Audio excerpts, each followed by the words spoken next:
Yo, hold on to your hang tags, ladies and gentlemen. The cap is real.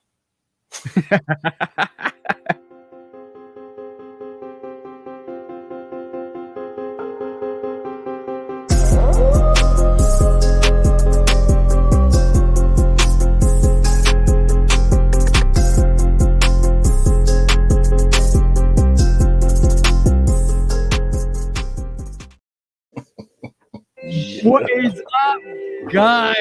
The cap is real. Who's capping, bro? Yo, you know what? I almost said, holy hang tags, cap man. But I said it anyway, so Wait. What did you say? What did you say? Captain! Look, did we just, you know what? I ain't even gonna do it. Episode. Bro. The funny thing is, every episode we come out with a new superhero. It's always something, bro. It's gonna always be something. Sneaker hero, Catman. cooling out all your bullshit, Catman. Yo, this is episode 74 of the Shoe Dog Podcast. As y'all can see, it's me, 808 Kicks Q. We got my guy TJ, Love Kicks Custom, in the building as usual. We are the Shoe Dog Podcast. Y'all know this. You can already tell we're on one today. Yeah, it might be on two, man. I might be on two. Shout out to Miss Dot Indicator family, man. RIP Miss Dot. No shades today. I'm back. I'm all right. Back. And this is the 808 takeover this week. Last week was the Love Kicks Custom takeover. This week is the 808 takeover. TJ don't know what's going on. I'm excited. I'm actually excited to see what you're going to bring to the table. We have many takeovers, which is good because basically we don't know. I don't know. We haven't even organized a program pre kind of podcast, because what we normally do, guys, is sit down a day before, go through all the topics and kind of not rehearse anything, but just go through the topics going to be introduced on the podcast. And Q's like last week, Q's like, you got this. I said, all right, cool, I'll bring it. And then this week I just stepped away. No conference, no program, like discussion, just going straight in. So I said to you this week, let's do this. No. You know what? I do want to say shout out to all the audio listeners. We went over 5 a couple of weeks ago at this point, but once again, shout out. We appreciate everybody, all the YouTube viewers. Even though y'all don't be in the comments, I feel like y'all be on our IGs. Yeah, and we know who the bros are, the people that actually reach out to us, man. Listen, if y'all watch the podcast, I know a lot of people that watch probably know us personally also.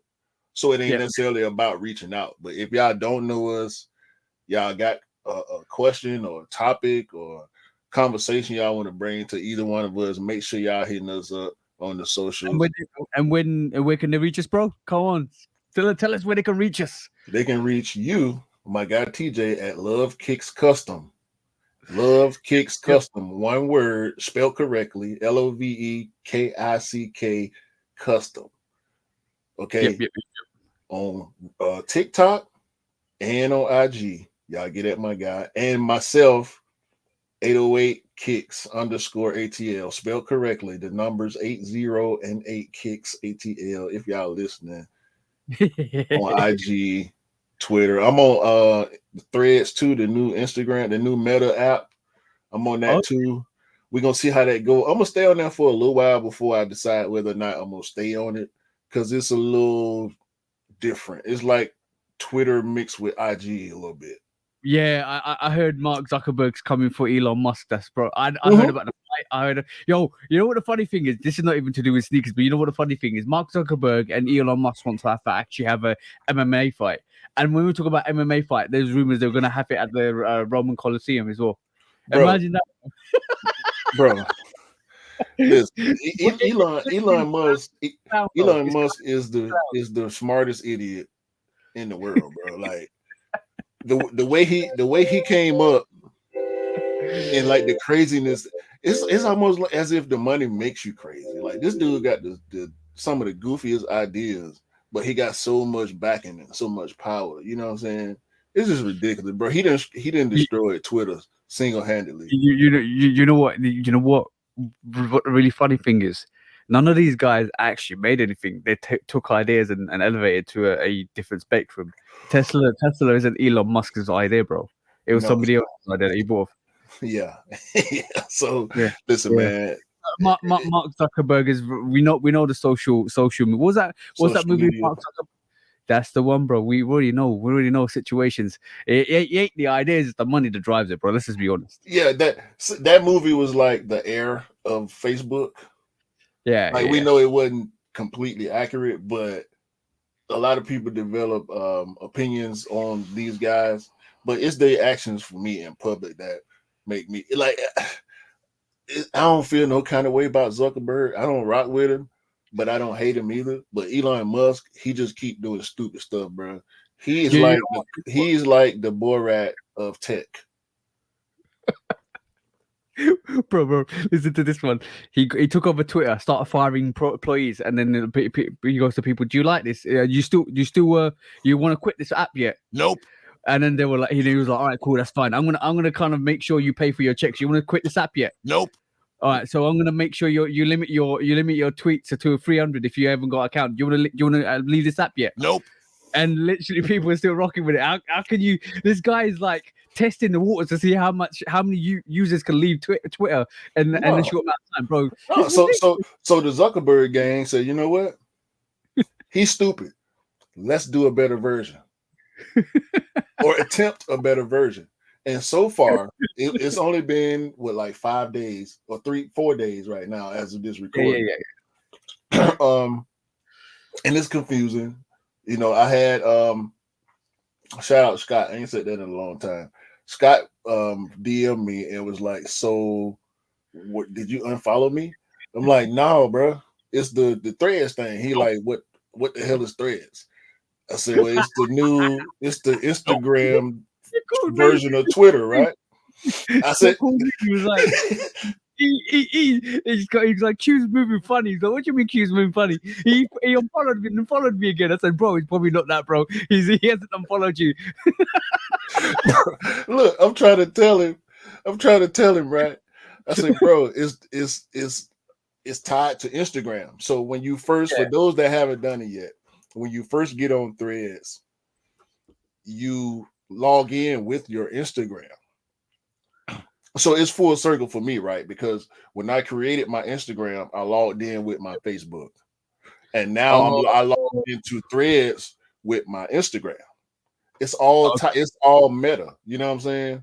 That's why I said to you in a private conversation, it's the same thing. Like the policies and all that stuff. It's the same as if you got a Facebook, if you got an Instagram, it's all tied together. It's all meta. You know what I'm saying? So Threads. Hold on. Once you log in with your IG, it asks you if you want to follow everybody that you follow on IG, and I just hit yeah.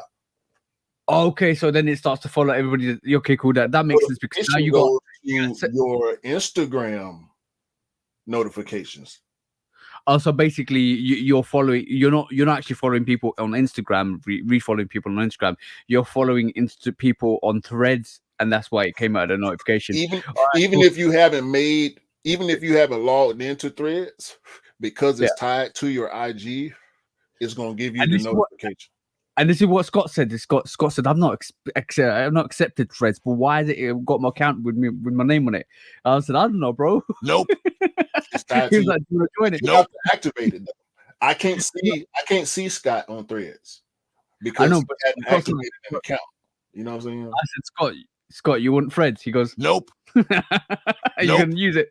Hey, bro, I'm just trying to, you know, I'm gonna see what it's looking pretty cool, to be honest with you, because I never really liked Twitter. I'm on Twitter for links and sports news, and if I can get those same links and sports news on Threads, I'm done with Twitter. Yeah, that's not looking. That's looking ominous from Elon, but Scott, I have reluctancies. I don't use Twitter at all. To be honest, I only use it for like news, sneaker news, and that's it. Or just to see what's coming, and that's pretty much Right. it. I don't really use. So in retrospect, I don't really need Threads, but it's another just addition to kind of Instagram. Yeah, It's just it's just another app, bro.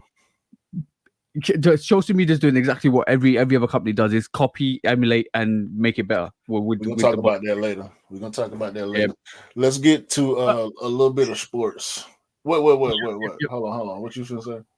I want to say on the sports regards, I want to say a big shout out to the England under-21 team that won their first under-21 championship in 39 years. And the way they won it was absolutely dramatic as well, because what actually happened was they were leading 1-0, and the last minute of extra time after 90 minutes, we're talking about like the last kick of the game, they won a Spain won a penalty, and our goalkeeper, under-21 goalkeeper, kind of double saved it to actually win the championship. So shout out to Trafford, who actually was the hero of the day. But yeah, bro, 39 years for England under-21s to win a European championship. Damn, that's a long time. That's what's up, bro. That's congratulations. Shout out to that squad, bro. The whole squad for breaking that curse, if you will. And let me just say one thing on that. When I had a conversation with somebody, and if you know football like I do, I've been following football for like since 1994 when I was a teenager, and then basically we saw a lot of English players play in the football league, and when we had more foreign players come into the league from Europe and from South America and all of that stuff, people were saying, "Oh, these youngsters are going to kind of dwindle away. Our English football team is not going to be as great as again." And that's the fear factor coming in. Basically, there was like, "Oh, what's going to happen to our English football league and all of that stuff because we got too many foreigners playing. Our English players won't get chances and blah blah blah." And it's very it's just very narrow-minded and short-minded in that perspective, because the way I look at it is competition breeds competition. So you're enhancing the competition. You're only going to get better with the amount of quality and talent that you get in. So if the European players coming in are actually quality, we're talking about migration of coaches and European players that actually evolved the English game massively. I'm talking about from dietary recommendations to techniques to technicians and all of that stuff. So from that perspective alone, it's only going to make the English football team better, because the younger players are playing with better players. And they've got more competition to drive through to become the elite players to play for the football clubs. And that's happening, as that has been happening. And we've seen young players come through. So whenever we talk about this, always say competition breeds competition. So with the amount of talent you have, it's only going to evolve your players you've got, and it's only going to make your national teams better. And a lot of people are scared, always scared about, oh, what about English players? You got to remember, the English football team at this moment in time, I would say, is in a very good position to move forwards, and that success with under-21 teams has just shown what over the vast amount of years of breeding in talent, but it doesn't matter what diversities they're from or what areas of the world they're from. It's only going to make the team better. Oh, are you talking about the national team, or is this? No, the regular Premier League team. So what's been happening is okay. Yeah. No. I hear everything you're saying. I don't know enough about the situation, but what you're saying makes sense from an outside perspective. What it sounds like is y'all need homegrown talent. Yeah, no, we got grassroots. It's called grassroots talent in grassroots football. But basically, we have got homegrown talent. And what's been happening over the years is what's happened in the last 5 to 7 years is players that have actually been in the youth teams that haven't got a chance to play in the Premier League actually go to Germany or other. That's what I mean. The homegrown talent needs to stay home long enough to be able to have a shot at being on the big stage for England. You know, English players playing for England, homegrown talent is the storytelling of it would be a lot better. And from what you're saying with this youth team winning the championship, hopefully that can trickle up to. Yep, that's definitely going to trickle up. No, there's two players in the Premier League at the moment that were in the under-21 team that play for Liverpool Football Club, which is my club, which is Harvey Elliott and Curtis Jones, and they need to reach back. Hey, Look at what we got. You know what I'm saying? Oh, Look at what y'all did. We come from there. Y'all took it further than we did. Come up here with us, and together we can make this English team a champion and build a legacy off homegrown talent. Yeah, definitely. And the thing is, the two players I just mentioned have been having first team football for Liverpool Football Club, which is good because that winning mentality. The reason why Germany and Spain and all the big teams do really well is that winning mentality in the youth stages. So under 18s, under 21s, under 23s, all It's of got that to stuff. trickle up. It's got to trickle up though, bro. It's Yeah, like Carmelo won a championship in college, right? At yeah. Syracuse as a freshman, as the leader of the team, he did that. He went to the NBA and he played predominantly for two franchises. Denver just won a championship, right? Yep. When Carmelo was in Denver, they got pretty close. You know, they got in the playoffs and they were a very good team for a long time. But then him going to the Knicks ain't winning nothing no time soon. You know what I'm saying? So when you take a championship caliber player and put them in a bad system, it's not going to work out. So it's got to be both. You know, the clubs that these players go to have to have that winning system to plug for them to be able to plug in their talents. As long as it's all cohesive, it's a lot of moving parts. But shout out to that team, bro. Like 39 years is a long time to not win nothing. Oh, it's not. Last time England won the World Cup was 1966. Let's just be honest, bro. It's been a long time. By the way, Yes. shout out to the U.S. team. Last weekend we was out at Dave and Buster's, and the U.S. team smacked Trinidad and Tobago. Bro, it was like 6-0. I know. But you're talking about Canada. Smack, bro. I was watching I got to see like the full third quarter, bro. It was bad. It is what it is, bro. It is what it is. They scored like 4 goals in the last 20-30 minutes. Yeah, you can tell the fitness levels of the Trinidad and Tobago team isn't that great. If your fitness level is not allowing you to play football for the whole night, bro, the dribbling exhibition that they put on, dog. This one guy, I can't remember his name, man. He crossed up 2 guys so bad, bro, so bad. He put both of them on the ground, dog, and then faked out the goalie. Oh my god, it was.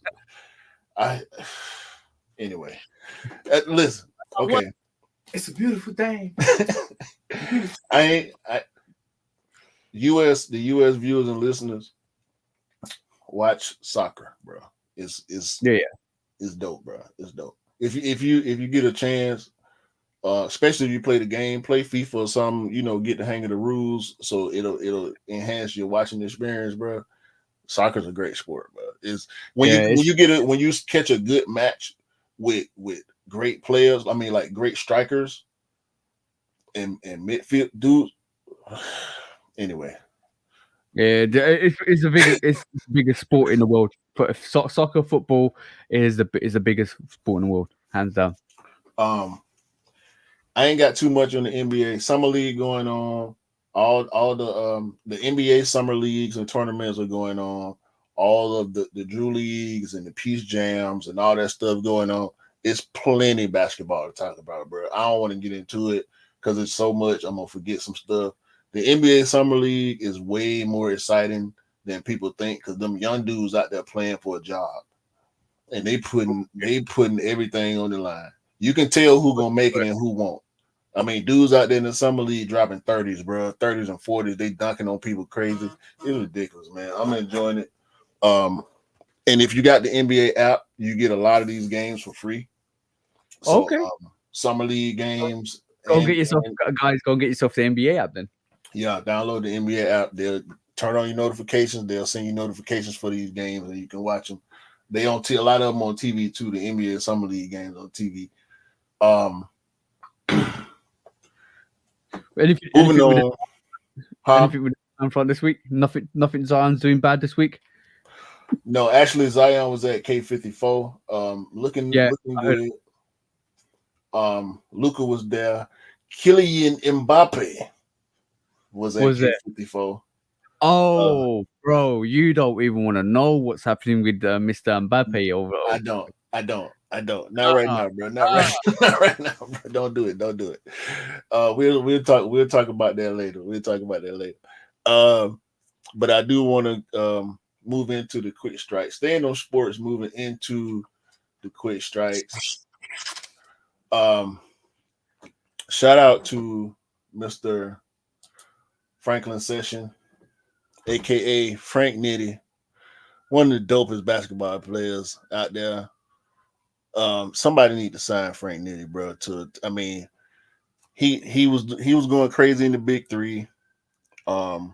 He deserved to be in the NBA, bro. So much so that Jordan Brand honored him with his own colorway, a collab on the Zion 2, the Nitty way. These hard, bro. Ooh, yeah. That looks dope. That looks fire. That looks amazing, bro. I mean, as a street baller, a pro or amateur or whatever, however you want to classify these type of players, great players. For Jordan Brand to give this man a sneaker, bro. He's not an NBA player. He's not a Jordan athlete. Well, I guess he is now, right? Because he probably gonna have them. If he didn't already have the packages coming, he gonna have packages coming right now. That's magnificent, bro. That's magnificent. Everybody loves to see stuff like this, bro. That's crazy. Yeah, man. So shout out to Frank Nitty. Y'all follow him, bro. His highlights are crazy. He went. Oh, he dropped. I think he dropped like 50 in the Drew League. Something like that. Okay. Something stupid like that. So yeah, man. Shout out to Frank Nitty, Franklin Session. Shout out to him. In other sports news, do you know who Manny Machado is? I heard about him. Bro, it's all about the cleats, isn't it? We talked about this last week. It's all about the cleats. Bro, Manny Machado. I didn't know he was a Jordan athlete. First of all, if you're looking at the video, you can see he got on a Jordan wristband, right? Yeah, he got on Jordan gloves. He played for San Diego Padres, by the way, baseball team. Bruh, this man got Kobe Jordan 7 low cleats. I saw that this week. That's crazy, bro. Cleats, bro. We need to take up on sports. It's based on the Hall of Fame Kobe. Bro, I mean, come on, dog. That's crazy. That is crazy. But wait, there's more from Mr. Machado. Because come to find out, he's the king of cleats. Oh, he was the one with the Jackie Robinson 5 cleats. Oh, damn, they look fire, bro. I mean, look. And apparently he rocking 7s. He got 7 cleats. 1 of 1. Manny Machado different, bro. Yeah. He's a PJ Tucker. He's a PJ Tucker. Baseball. Look at them 5s, bro. Look at them 5s. All custom. Stupid. Look at, the leather on there, the gator leather. Look at the tongue. Oh, guys! If you need to go and tune into our YouTube podcast for the visuals, because some of these sneakers are absolutely dope. His locker. Yeah. He got Tokyo 5 cleats. Look. Did you see it? Yeah, I saw it. He pulled him aside, bro. Yeah. To show you this 10 low that with his House of Machado on the. Come on, bro. Come on, bro. I'm sick of Manny Machado right now. You now, no need to be jealous, bro. We just need to go to the driving range with our golf clubs, start swinging, and ask somebody to give us some golf Jordan 4s or Jordan 1s. You know, No, they no, no, come no, in. no, no, no, no, no, no, no, no. You got to do way more than that. You got to do way more than that because staying on sports, Michelle Wee. Oh, bro, I saw this. This is dope. This is super dope, bro. I saw this the other day. Bruh. Sheesh. Michelle Wee, Jordan 1 High Golf Wave Air is what they call it. Dog, this look at her face. Oh, these are dope. This is like the Oski dunk with the shark. Yeah. This is the wavy dunk. Bruh. This is and then the Dubray comes off. It's a actual golf related, a pin something. She said. Oh yeah. You can use golf it when you play golf, right? And then basically you want to place your placement with actual golf ball with. That's what you use. That's the kind of metal placement. So yeah. That's dope if you could do it with the debris. Mm-hmm. They put her daughter name on it in her language. Pause the reaction of her face when she actually opens the box up and sees the sneakers. That expression is every sneakerhead's expression when they first get a pair of sneakers. That expression, bro. That retracted lips. Oh, that reaction is every sneaker's reaction when they see a fire pair or sneaker come to your door. That's the reaction you get when the Tokyo T25s come out in 2025. No, T23s come out in 2025. That's the reaction you're gonna get from me. Because the retracted lips and that breath of air that makes you say, "Ooh, these are hard." Bruh. Shout out to Michelle Wee, man. Like these. Jordan Brand is turning up on the golf side so hard. Yeah. I mean, we just heard about did you see the report that they made 19 billion over the past 5 years or something like that? Oh yeah, bro. Yeah, I was gonna talk. I was hoping you was gonna bring this up. Yeah, next quick strike, right? I was hoping you was gonna bring this up because remember a couple of weeks back we did a truth or facts. We didn't know what to believe with the whole TikTok thing when people said Jordan got conned or out of the Hornets and stuff like that, and Right. and he got the guy goes, he'll never be a billionaire again. It's like, what are you talking about, bro? Did this guy earn 145 million over 1 year, right? Like let's round up to 150 million, and that's just the beginning.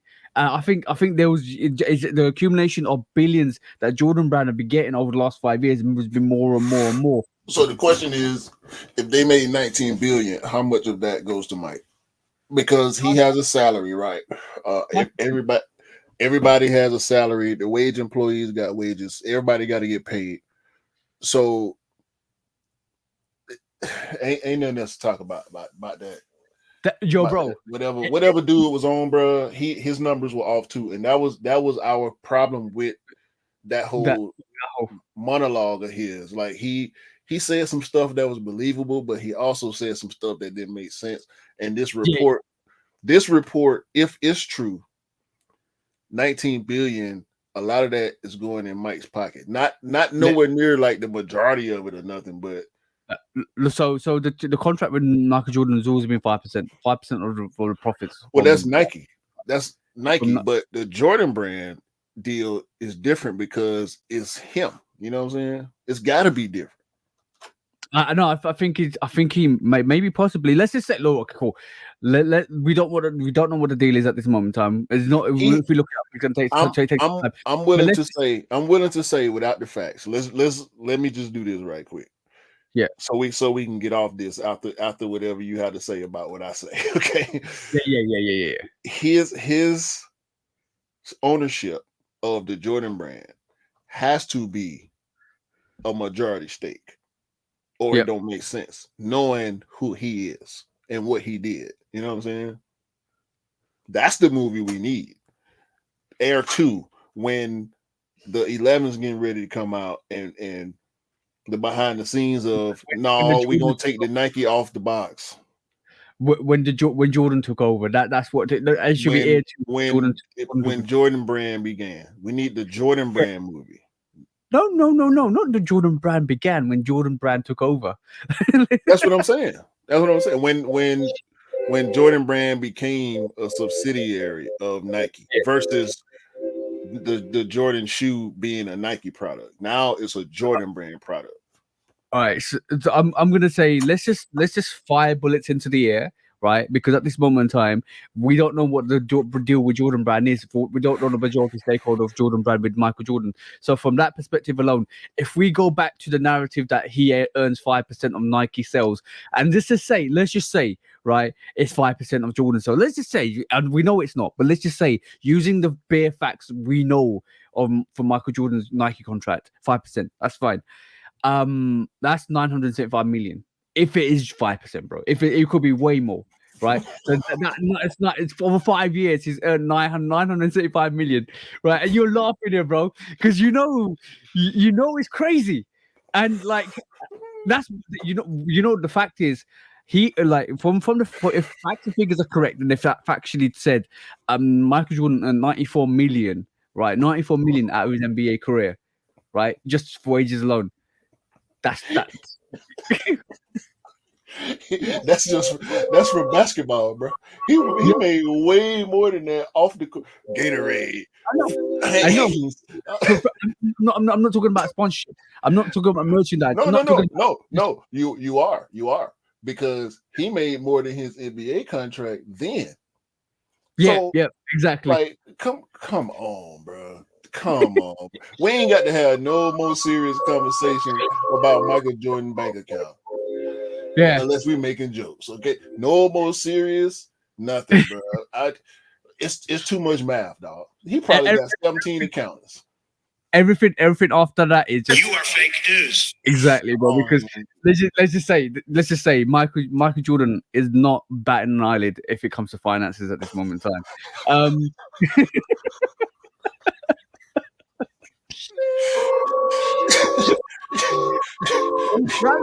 Round of applause, he deserved that. Round of applause for Michael Jordan on his successful. He doesn't have to think about money if he don't want to. No. I think about money all the time. He probably saw that TikTok and said, and went back to sleep. All right, cool. One thing I was going to say about that whole situation was there's a lot of facts and figures that aren't correct. So it's important to kind of. This is why TikTok is social media is a good and bad thing, because obviously some people are like drawn into that narrative of kind of, oh yeah, Michael Jordan this, Michael Jordan that, blah blah blah. Oh yeah, Nah, it's trash. It's trash, bro. But the great part about social media is when Kyrie Irving started talking. Cause y'all think it's a game, bro. Kyrie ain't playing with y'all. He letting you know for the past 7 years, the Kyrie Irving line has grossed $2.6 billion in revenue for Nike. Yeah. Who doing what? Yeah. Who doing what, bro? You know what I'm gonna say was, I thought that initial tweet was disrespectful. It says he got the original tweet that came out for that was besides Mike, Kobe, and Bron, whose has the highest selling signature shoe? The fact that he didn't mention Kyrie's in there, right? Yo, Kyrie clapped back real hard, real hard, and he said, "You said what? You said what? Bro, what are you talking about?" Kobe, you can't even talk Kobe right now because we done had 5 Kobe since he died. Oh, bro, don't worry about that. Kobe season is starting on after 24th of August, bro. Don't worry about that.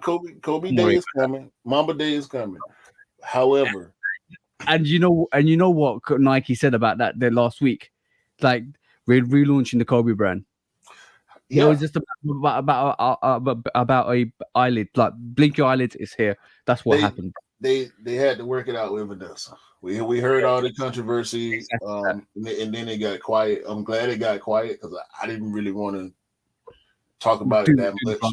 I was just hoping that it worked out because Adidas started dropping Kobe Protros or retros, Yep. Protros, hopefully Protros.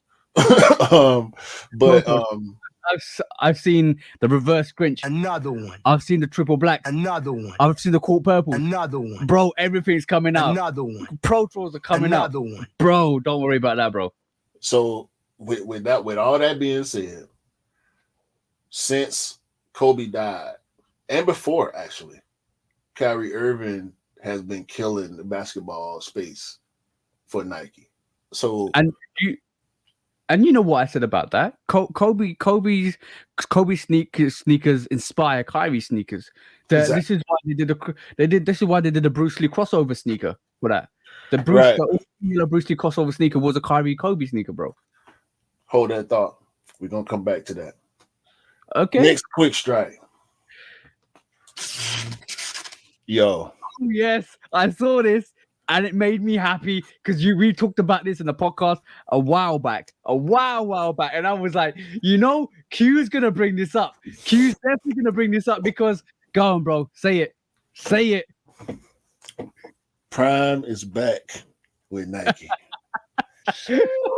Deion Prime Time Sanders.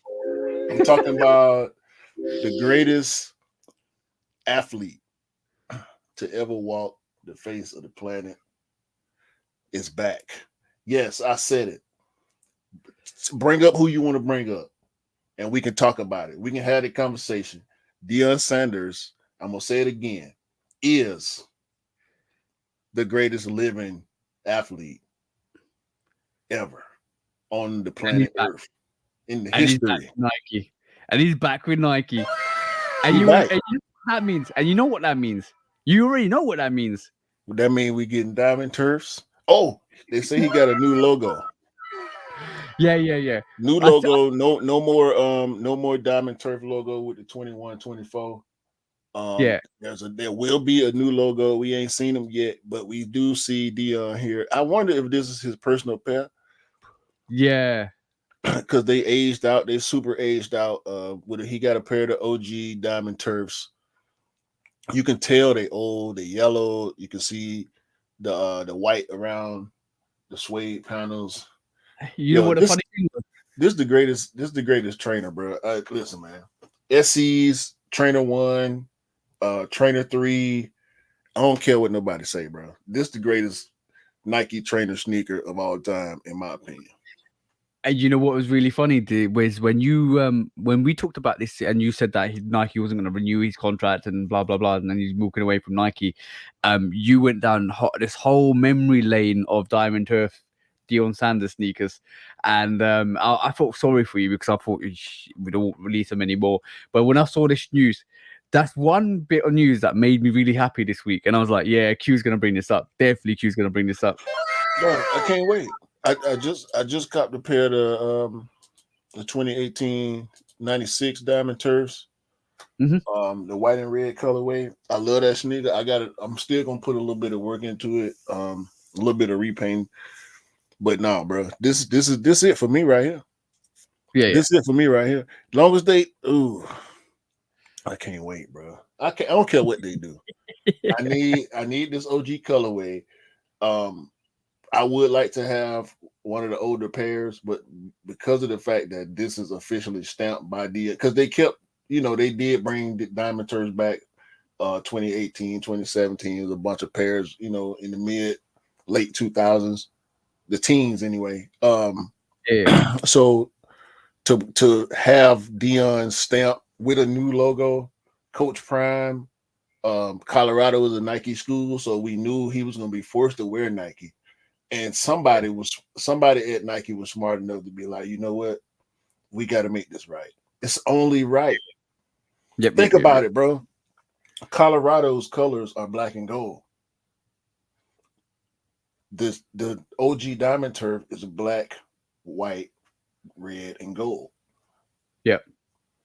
The second colorway was what? Black and gold with purple. You know what? It's going to be a Colorado colorway. It's going to be a black and gold, black, white and gold, all black, all gold with black, or all gold with what. It's about to go crazy, bro. 96 is coming back. I'm ready, man. I'm ready. I need the aquas. Oh, it's about to be trainers. Somebody get Mr. Miller on the line.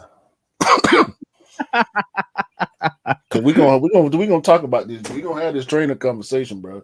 Cause I got Bowles second. I got the trainer high SC second to the Diamond Turf, the OG Diamond Turf. Yeah.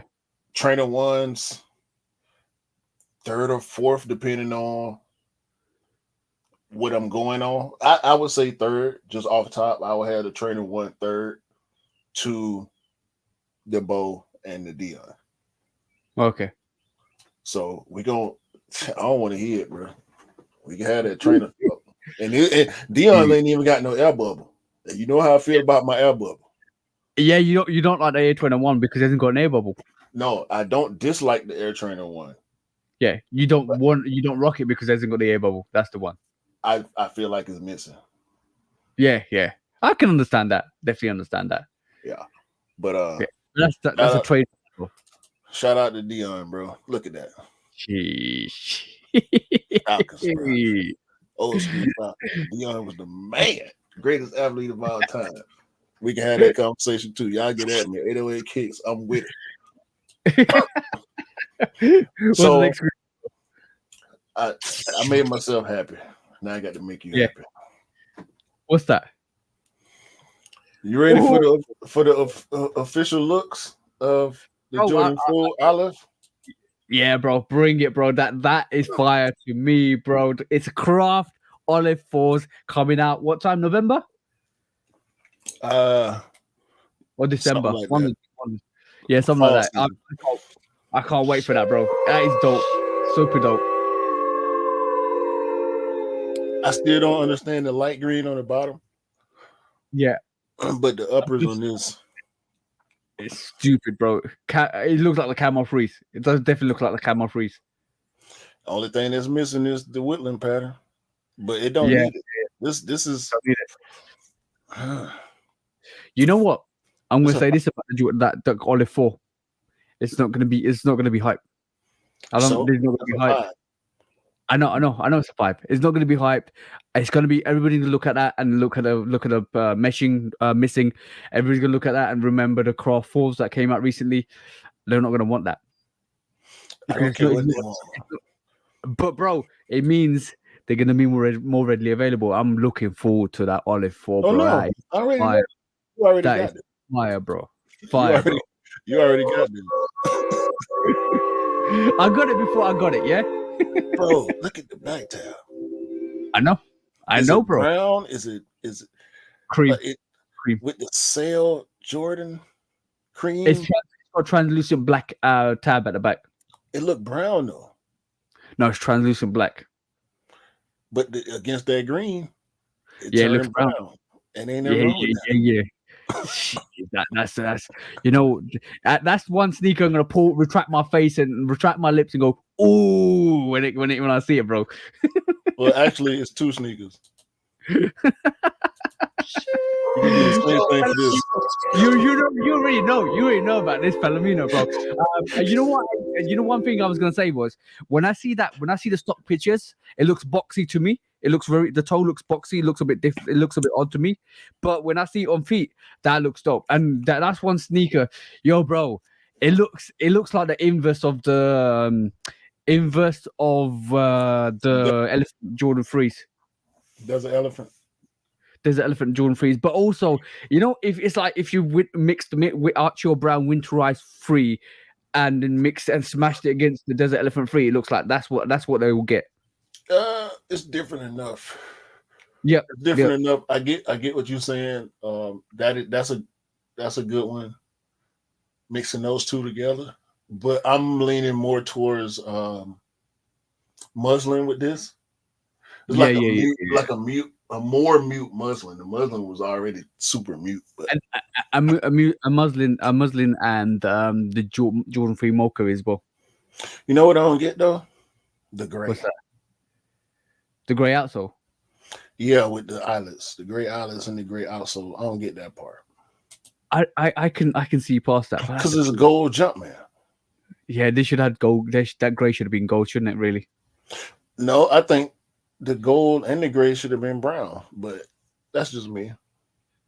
But you know that desert elephant brown woodland. It looks like a woodland sneaker, bro. It looks like yeah, bro. That's just fire. Look woodland to me with that sail suede. You're gonna destroy that shoe going. Yo, bro, I might need to switch out the laces though. I don't like those laces. If I'm honest, I might need to put some brown laces in. They might come with brown laces. We'll see. Hopefully. Yeah, the Palomino Jordan 3. I'm looking forward to both the Palomino Jordan 1 and the Jordan 3. Like that, but yo, let's not even talk about the Jordan 1 Palomino, bro. That's dope. I'm already seeing shade about the ones. People talking about they're not gonna compare it to the mochas. Yeah, no, I don't care. I don't care. Yo, bro, it's a Mocha 1 rendition. Whatever you want to say to it, but that sneaker is fire, bro. And you know, unfortunately, like we're gonna see with the UNC 1 toe, there's gonna be a lot of pairs circulating, so it's gonna be easier cop. But it doesn't matter, because the Palomino Jordan 1 is beautiful. It's just beauty and perfection. Hey man, people gonna have their opinions. Dope is dope, bro. Yeah, you can do the comparisons if you want to. I ain't into comparing no more. No, if it's hard, no. it's hard, bro. Let me put it. Listen, no. We get the conversation can be had. The conversation is cool just for the sake of sneaker conversation, which is always great. But the mochas versus the Palomino. So what's next? You're gonna put the Travis high and low in there too, right? No, it's a worthless conversation, bro. Dope is dope. No, exactly. Dopeness is dopeness, and let's just say that, right? With the Mocha ones and the Palomino ones, why argue? Because if people got both, people got both. Who cares? Who cares? Because you got both. You love both. You like both. Have both. Doesn't matter. Or not. I don't. How can you go and exclude and say I don't think Palomino is dope because it's just another ripoff of a Mocha, or I don't like the Palomino because it's another variation of Mocha. Oh, don't compare the Palomino to the Mocha. Blah blah. All this hard. Who cares? You like it. You wear it. You can have the discussion if you want to, but when you see dopeness, it's always going to be dopeness, and you know what? It's just good. It's just beautiful. It just put it on your feet. Just enjoy it. What's all the argument and discussions about? What? Come on, just smell it, wear it, enjoy it. See what I'm saying? Make sure you smell it first. Don't smell it after. It might smell a bit. Next quick strike. Let's celebrate, man. We will celebrate social status. The Whitaker group has done it again. Another spectacular ad campaign, this time for the social status Nike Mac Attack. This is the silver lining colorway. This is the first we saw. I don't know the name of the other colorway. The colorway with the red, the green, and the yellow. We saw that one first. We did not see this silver lining colorway. The box is ridiculous, by the way. Yeah. I see that. But tell them the good thing about this sneaker as well. The price? No. What you talking about? You can remove the swoosh. It rips away. Yeah. That's what they rolling with. The rip away. It looked like you gotta do some cutting because it's actual material, which is even better. It's not just wipe away. No shade to the LA. Shout out Cam. He just posted the Chicago, the LA Jordan ones. No shade to sneakers like that. None of the SB Jordans, the or dunks they wipe away, but it's more similar to the Jordan 5 Chinese Jordan 5 low Chinese New Year. Yeah, where you can remove You have to material. cut it. Yeah, you have to actually cut the material, or There was a if Jordan you 12. There was Jordan 12 like that as well. The Jordan 12 Chinese New Year's, or where you can kind of cut away the your material. Yeah, so yeah, it's one of those. We can see it here on the pictures. It's pink underneath. If I went for this colorway, I would leave it gray. I would want it to stay gray because I'm not into rocking pink like that. But shout out to the Whitaker group. Social Status. If you don't follow Social Status and I'm a Monyear and Prosper, the dopest ad campaigns in the sneaker space, bro. Yeah. They won awards. It's proven. I can't wait to see what they do with the 5. By the way, this Mac Attack has 3 more colorways coming from Social Status. Oh, I know that, bro. I was mentioning this to Cam over the live over the weekend.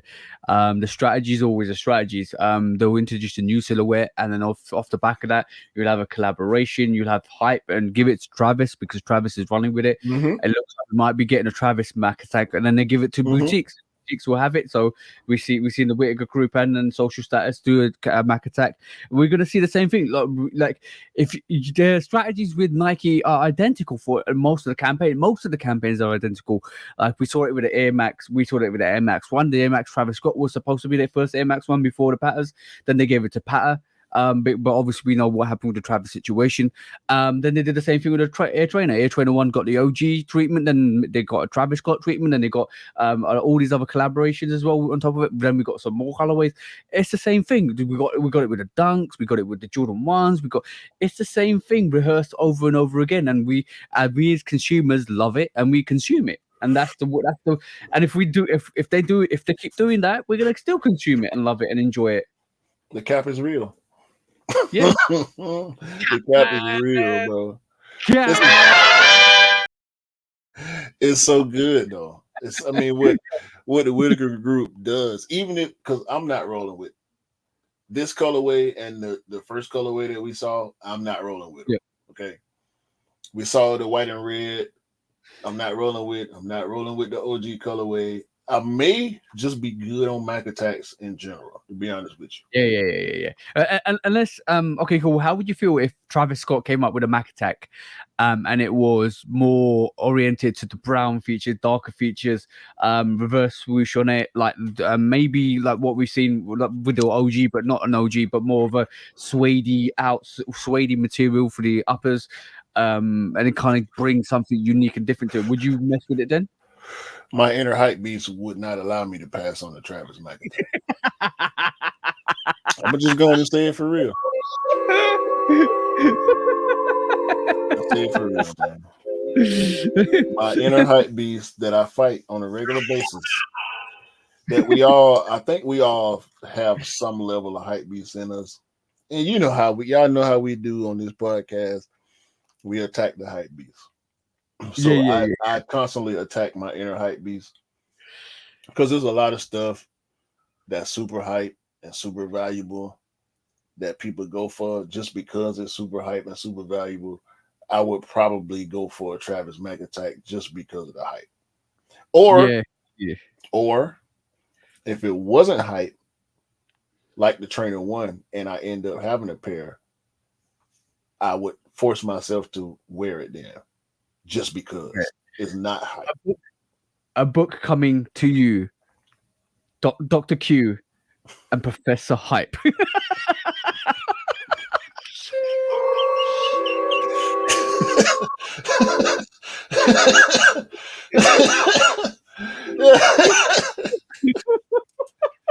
You know what, man? I'm done with you.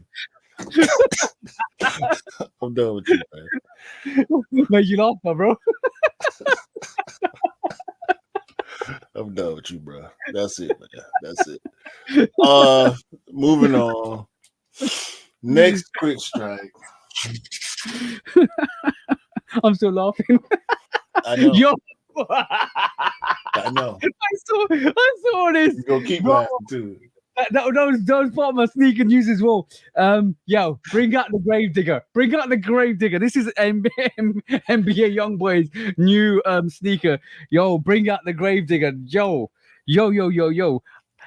That is a rip off of two sneakers. Number one, the Air Force One, and number two is Saucony. Okay. Now I was going to shoot him a little bail on the uppers, a little bail, because it's a lot going on them uppers. Yeah, I see Vans, I see Air Force Ones, I see Dunk a little bit, but I did not see Saucony, and now I do. Because I'm gonna share my screen.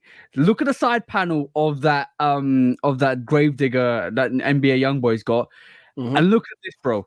Look at this, bro. The side panel to the Saucony basically is the side panel to that Gravedigger, bro. Tell me if I'm wrong. It's really close. It's really close. So yeah, man, this is you know what? And I'm gonna say shout out to him, because he was smart enough. Him and or his team was smart enough to say we have to do enough to not involve ourselves in this controversy that's going on with all these independent shoemakers. So what do you think their thought process was? Let's nick a little bit of everything from everybody. Yeah.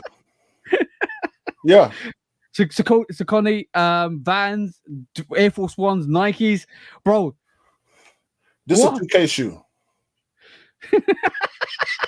This is a 2K creator shoe. Yeah, I can see that. Yeah, that's exactly what this is, a 2K creator shoe. I bet you I can go on NBA 2K and almost make the same shoe. You reckon? Yeah. I see all I'm looking at the overlays and underlays as individual pieces. Do that. Try that. Try looking at this sneaker in individual pieces. Every part of this shoe that's stitched together, unstitched as individual pieces. And I've seen them all on 2K before. I promise you. I wouldn't be surprised. I wouldn't be surprised if they made this sneaker on 2K, screenshot it, and sent it to some factory and said, "Make me this." Yeah, you know what? NBA YoungBoy basically went, Air Force One, I'll take that. Saucony, I'll take that. Vans, I'll take that. Oh, Air Trainers, I like the eyelets, I might take that. Brown out, oh yeah, I'm gonna take that. Yo, Travis, I like your brown, I'll take that. You know what I'm saying? Everything, bro.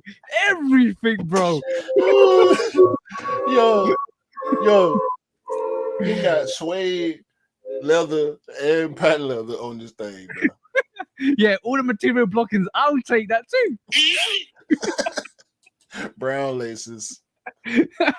Yo, this is very Travis Scott inspired, with brown earthy tones he's using on that as well. No cap. Yeah. No, and you know, bro, they never broke again. That whole box, if that's the box of the sneaker, looks like Goosebumps, Travis Scott's video, bro. You know what? This is over. We ain't got to talk about this ever again, bro. Yo. You know what? The next time we gonna talk about this sneaker is when we get a lawsuit. Bro, I'm gonna say one thing about that, bro. Literally, that is a good reason why they called it the Gravedigger. I'm telling you. There's a good reason why they called it the Gravedigger. Ironically, it's digging through all those archive graves to take all your silhouettes and material blockings and designs to put on that sneaker, bro. Trust me, he been yeeting that sneaker constantly to get that mullah, bro. That's all I'm saying. He should have called him the Walking Dead. Oh man, maybe. I'm glad you would have. I would have taken that to cool myself, bro. Nah, I hear you, but nah, I got something else. Grave digger, bro. You know. I sometimes, you know what, I love doing my sneaker news sometimes, right? Because when I sit there and I look at stuff like that, and I start writing what I think in my head, because you guys don't know, the sneaker news is basically what's written, what I think in my head constantly, like, yo, that situation. So when he did that, I was like, yo, let me make this sneaker news. And my sneaker news started with looks like NBA YoungBoy is releasing his own sneaker called the Gravedigger, right? Let's hope he's got enough grave digging money to fight that lawsuit, bro. Bro, he want $250 for the shoe.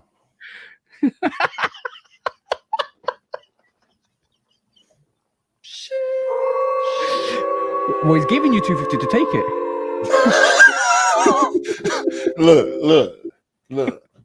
I wish y'all had DTLR over there, because DTLR is the hub for NBA YoungBoy merch. He got a brand, and the young people. I mean, listen, bro.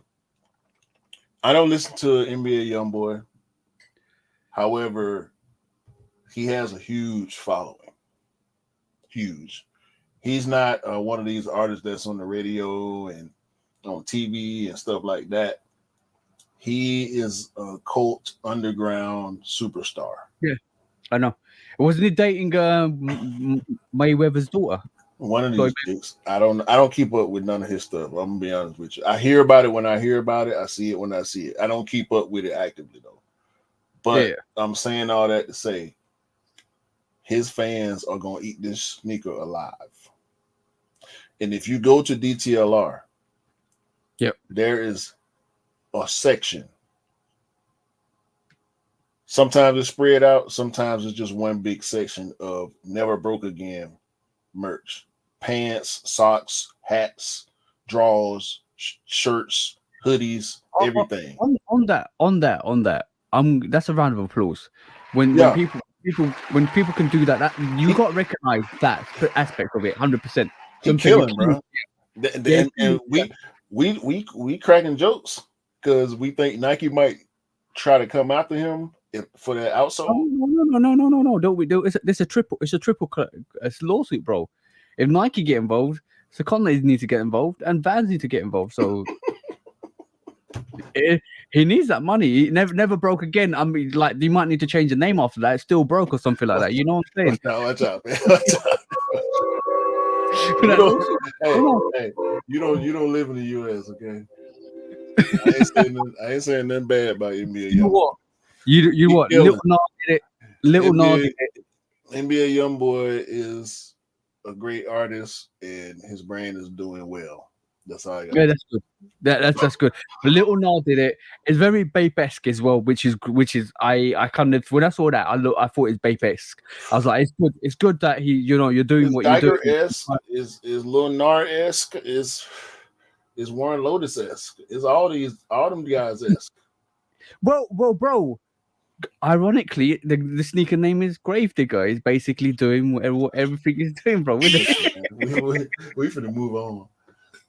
Speaking of Gravedigger, your boy digging graves over there at Adidas, man. But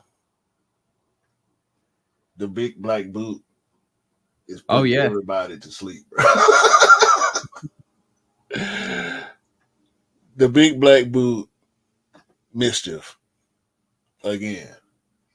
Yo, they're just doubling down.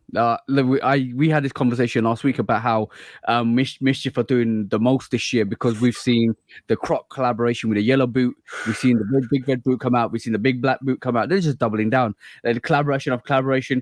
It just feels like they kind of just basically said, all right, cool. We're gonna do this. We're gonna do that. We have a schedule. We're not doing it every 6 months anymore. We're doing it every a couple of months now. Is this legit, bro? It feels like it. I mean, I've only seen this one post get reposted. Yeah, I've seen a couple of pictures of the big back boot.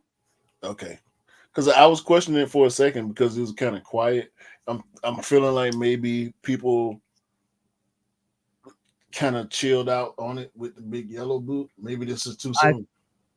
I think some official pictures are coming out for it as well, which means I think they might be releasing the big black boot. But like I said, with the big red boot, it's not for us. It's for No. We ain't even gotta go through that. We know it's not for us. This is for who it's for. I'll just say that. Yeah, exactly. I don't want to try to put it on. We know it's for content creators, obviously. Yeah. We've seen so many of the big red boot as well recently. Yeah. And listen, man, resellers took huge L's trying to play with Mischief products. I don't know. I think it might be too soon, man. You reckon? I think it might be too soon or too much. When I saw this, and I'm like, we just talked about the big yellow boot, and it's a Crocs collab. Drop that, and then do something else maybe before you go back. They might be just showing you stuff. Like they might be showing you what potentially will come out, and we might not see the releasing. We might see the big yellow boot come out first, and then a couple of months after, we might get the big black boot. It's been successful. The Gobstomp had the same thing, where the couple of Gobstompers in the same couple of months, and then all of a sudden it just went dead, like quiet. But we also saw big red boot customs though. Yeah. So I'm thinking maybe this is a custom. It could be, but like I've seen more pictures of big black boot since I actually saw it last, which I've seen other pictures of it. But you might be right. It might be a custom. It might be a all black custom. Somebody's dyed it, but it looks like his first pictures of a potential another kind of variation of the big boot. Oh no, man! I'm not rolling this time. Normally we've been rolling with Mischief. I'm not rolling this time. I think it's too soon. Do you think it's too much Mischief all at once? I think it's too soon coming off the big yellow boot. That's about it. Seeing the yellow boot a few weeks ago and now having the black one to look at, I think it's too soon. I think the timing of the yellow one versus the red was good.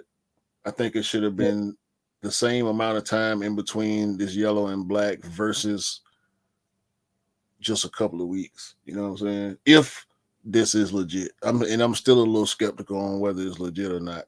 Time will tell. We'll find out. Time will tell. We'll find out in the next couple of weeks to see if that's real. I think it is. I think there's going to be another option after the big yellow boot, but I don't think it's going to come out at the same time.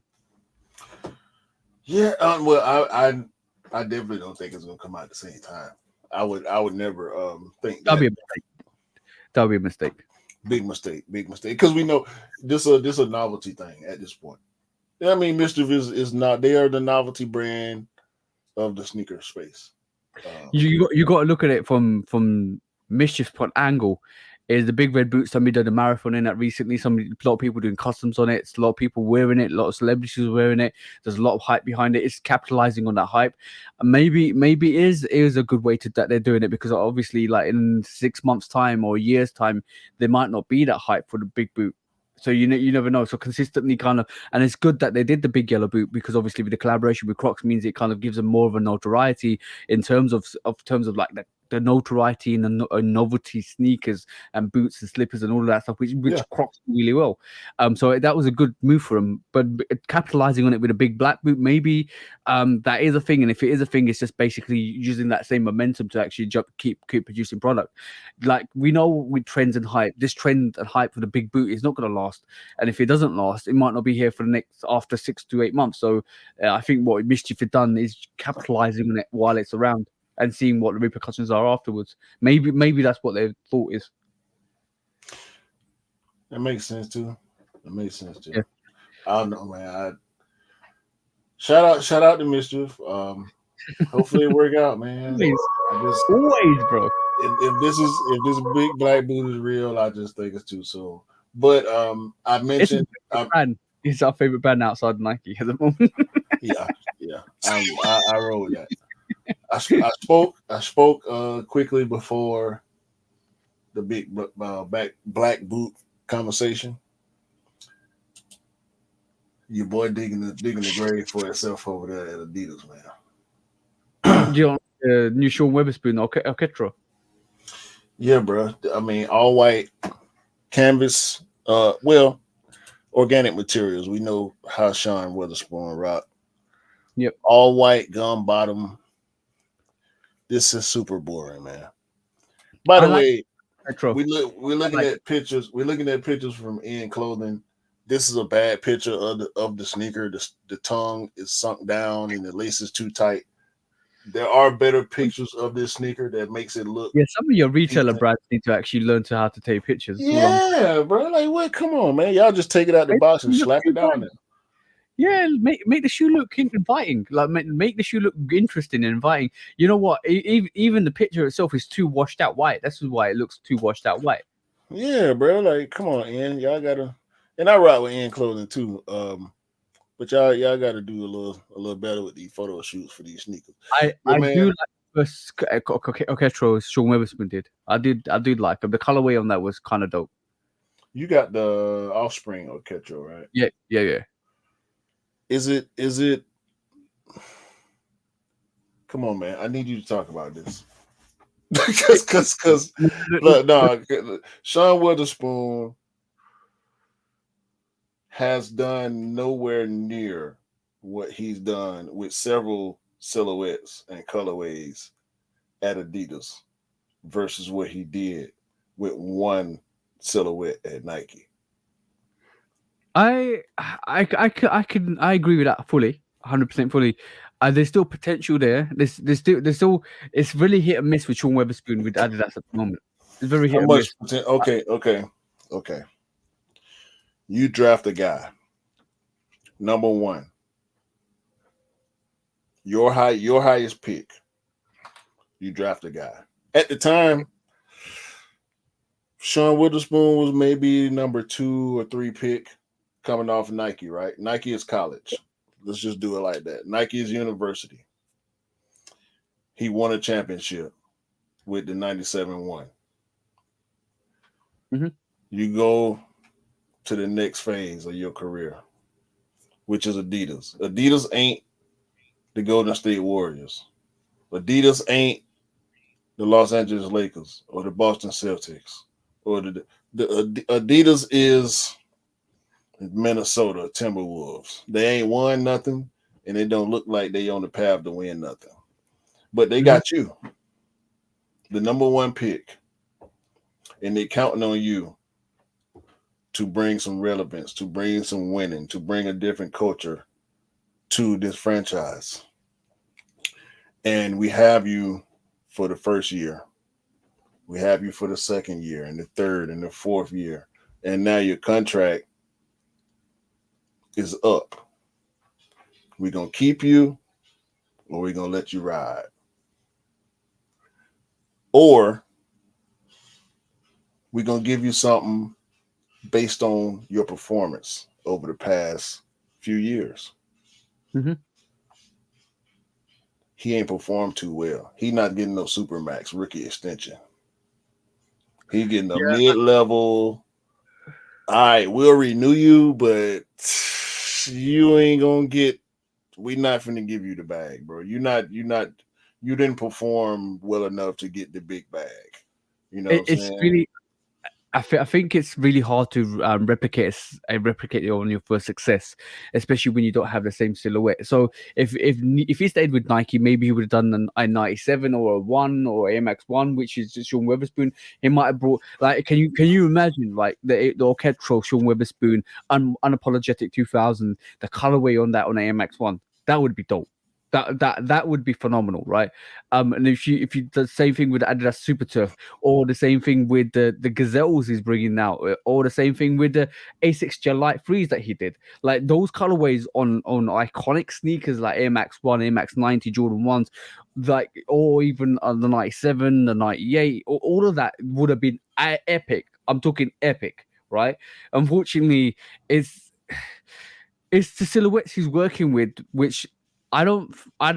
They're dope silhouettes in general, but for me, I'm looking at all these sneakers at this moment in time, and I would say, yeah, the Air Max 197 is probably the best one he's done so far, and it's closely up behind that is probably the Orchestro, because I think the Orchestro does really well in terms of what it produces. Other things like the Super Tough, and the Asics Gelite is probably my third favorite, but other things, they're not hitting as he would. So this is why I say he's a hit and miss. Like, not downplaying his Adidas collaboration. There's a couple of sneakers that I think are dope, that introduce new models and introduce new kind of aspects to the game, like the Orchestro, the suit, or the Super Tough Jiminy Cricket. But the problem is that he's working with the silhouettes he's working with now. If you translate them back to Nike sneakers, like I'm saying, Air Max 1s, Air Max 90s, all of that stuff, it would be a whole different matter.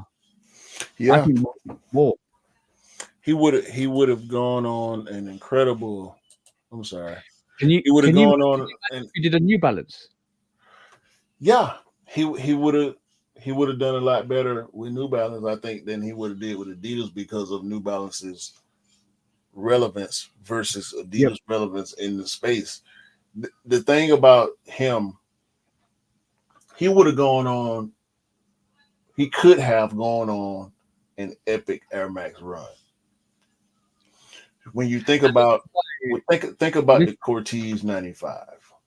Yep. Think about what Skepta has done with Air Max, with tailwinds, right? And TNs and all this. Think about Travis, dope Air Max colorway. Couple. Mm-hmm. Sean Witherspoon's Air Max 97-1 has done better than arguably any Air Max that we've seen since it released. Am I lying? No, you're not lying there. That is a legendary sneaker. That Air Max 97-1 Sean Witherspoon will go down as a grail in the sneaker culture. It really is. It really is, bro. Facts. Really is. Big old facts. It's a shout out just to wear that sneaker outside. You know what I'm saying? When I see it, the few times I have seen it, you have a undeserved respect that you give to a person, just because this could be the trashiest jackass person on the planet, and because they got their sneaker on, you give them a certain level of respect. That's what he did with Nike before he left, and that's the only thing he did. He could have continued that for at least 4 or 5 more silhouettes versus going over to these other brands and not doing as well. And I just want to know what happened. Why did he leave? That's all I wanted, because we're going to keep talking about him and what he has not done since he left. That's always a conversation. I'll give you my answer to that. Is because he wanted to do what he's doing now.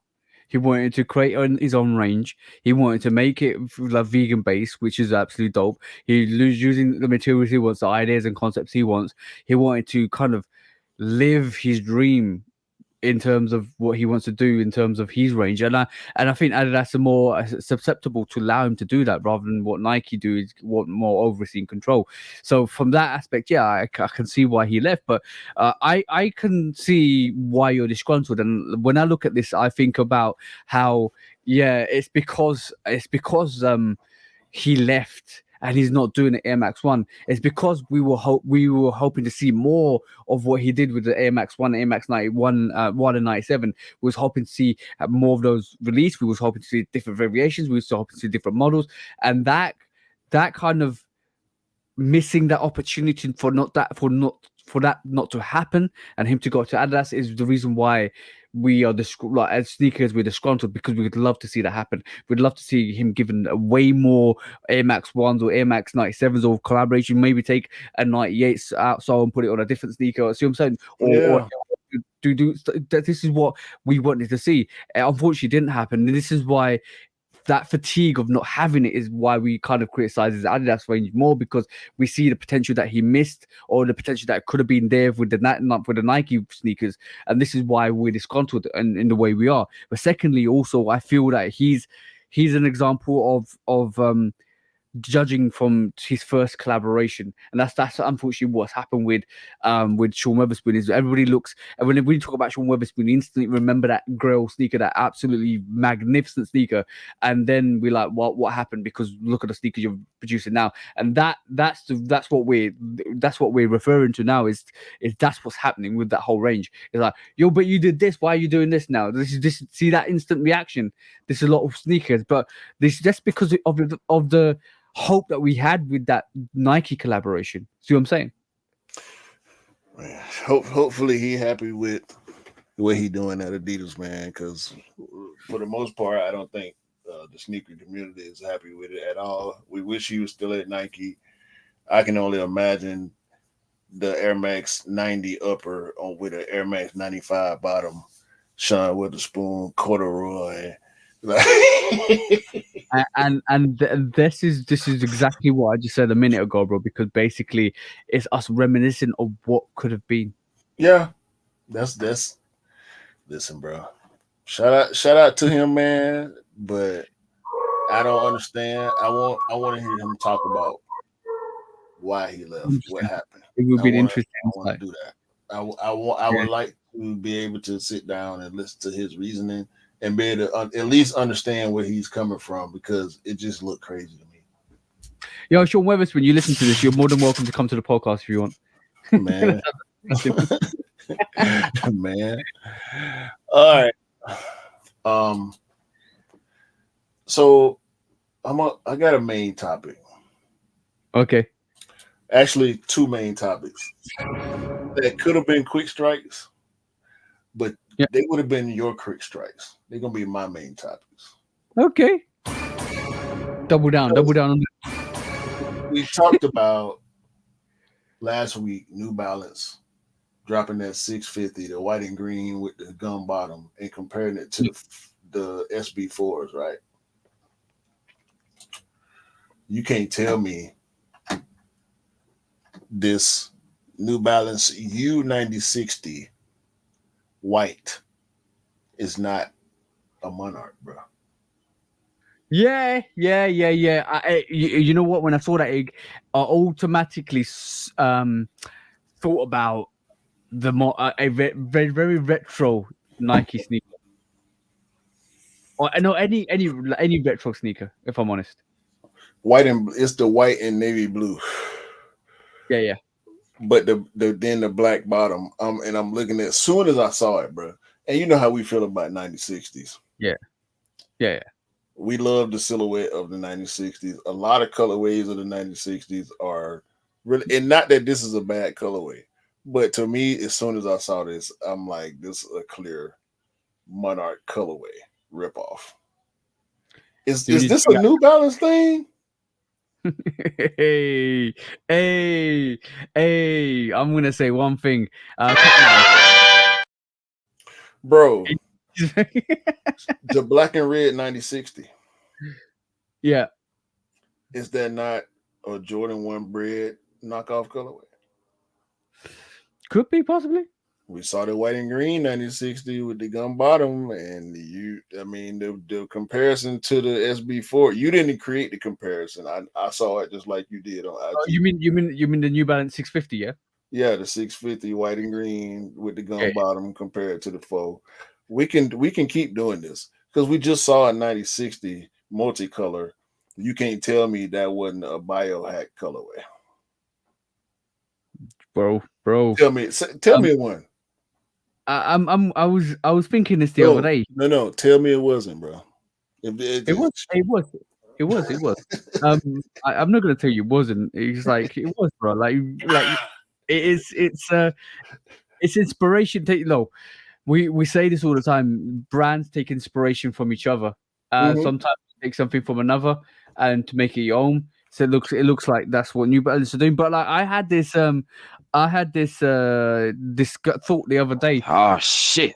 Here we go again. New Balance have kind of fallen back a bit this year. Whoa. We haven't seen the same momentum from them. I know Action Bronson got a New Balance recently. I want to see what the Soleil Bembry, if Soleil Bembry is going to do another variation of sneaker. That's gonna be quite. this year, New Balance for the first time in a little while, New Balance have gone slightly quiet. They're still number 2. What's a lot of people saying Salomon's basically taking that number 2 spot. Here we go. That's the rumor on the street. So we don't talk Solomon here because Yeah. neither one of us buy Solomon, No. but a lot of people talking Solomon. Mhm. I think the Solomon talk has caught the New Balance talk. I also think Asics is creeping. Diodora is creeping. But I don't know. It's right now it's Solomon New Balance. Yeah, and the thing is, it was really interesting is when New Balance burst onto the scene. They had, with the 990s, 991s, and 992s, and the 550s. All of those silhouettes were like kind of very, very synonymous. And then all of a sudden, last year, the Adidas Orketro came out. The A6 Gel Light looks like another variation of similar to the Orketro because I can see where the inspiration for the Orketro came from. Wait. Hold on. The Gel Light 3? Yeah, the Gel Light 3. Obviously, Asics have got the Gel Light 3 coming out, but then Adidas has taken inspiration from the Asics range and from other variations to create the Orketro and New Balance. So we see some of that inspiration on Orketro. I can see that. I can see. I see a little more from New Balance than I do from Asics with the Orketro. Yeah, I get what you're saying though, because of the crazy patterns. Yeah, but see what I'm saying is right this moment in time, and Salomon sneakers are the epitome of that.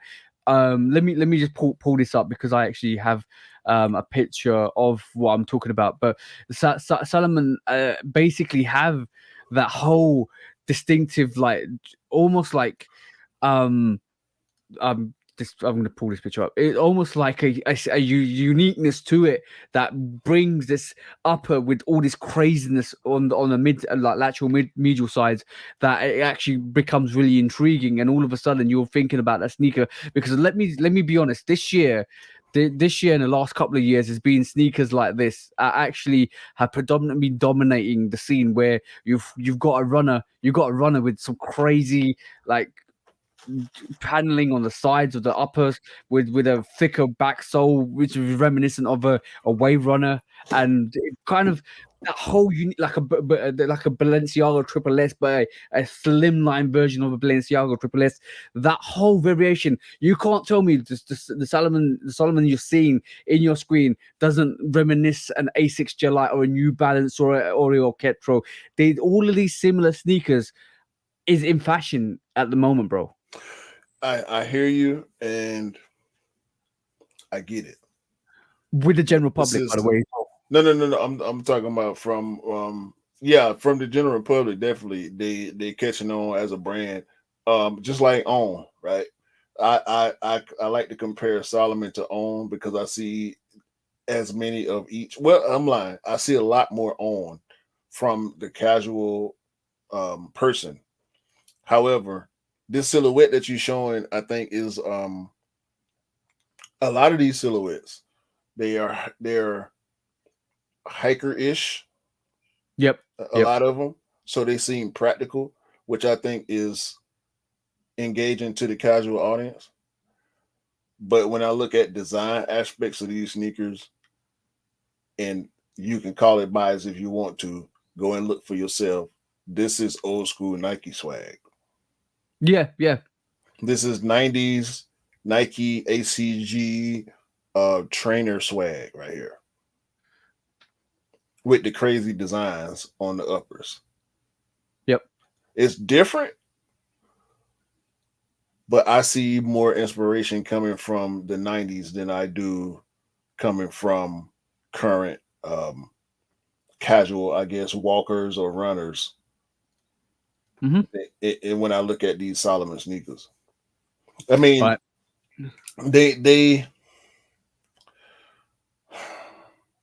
if you know 90s trainers, the comparison is undeniable. I agree. I agree with you. And I'm working in the background just to show you example, right, bro? We right this moment in time, we're looking at Solomons, right? Watch what I'm gonna do. Tell me, tell me the difference between no, not the difference. Tell me how similar these sneakers are, right? Watch this. You've seen the Solomons, right? Now you're gonna see the gel lights. Look at the gel lights, right? Oh Right. yeah, that's yeah. Yeah, you New see the gel Balance light? too. Even the outsole on that is like Yeah. That 990s now now look at the Vomero. Vermont Vomero, yeah, and 100.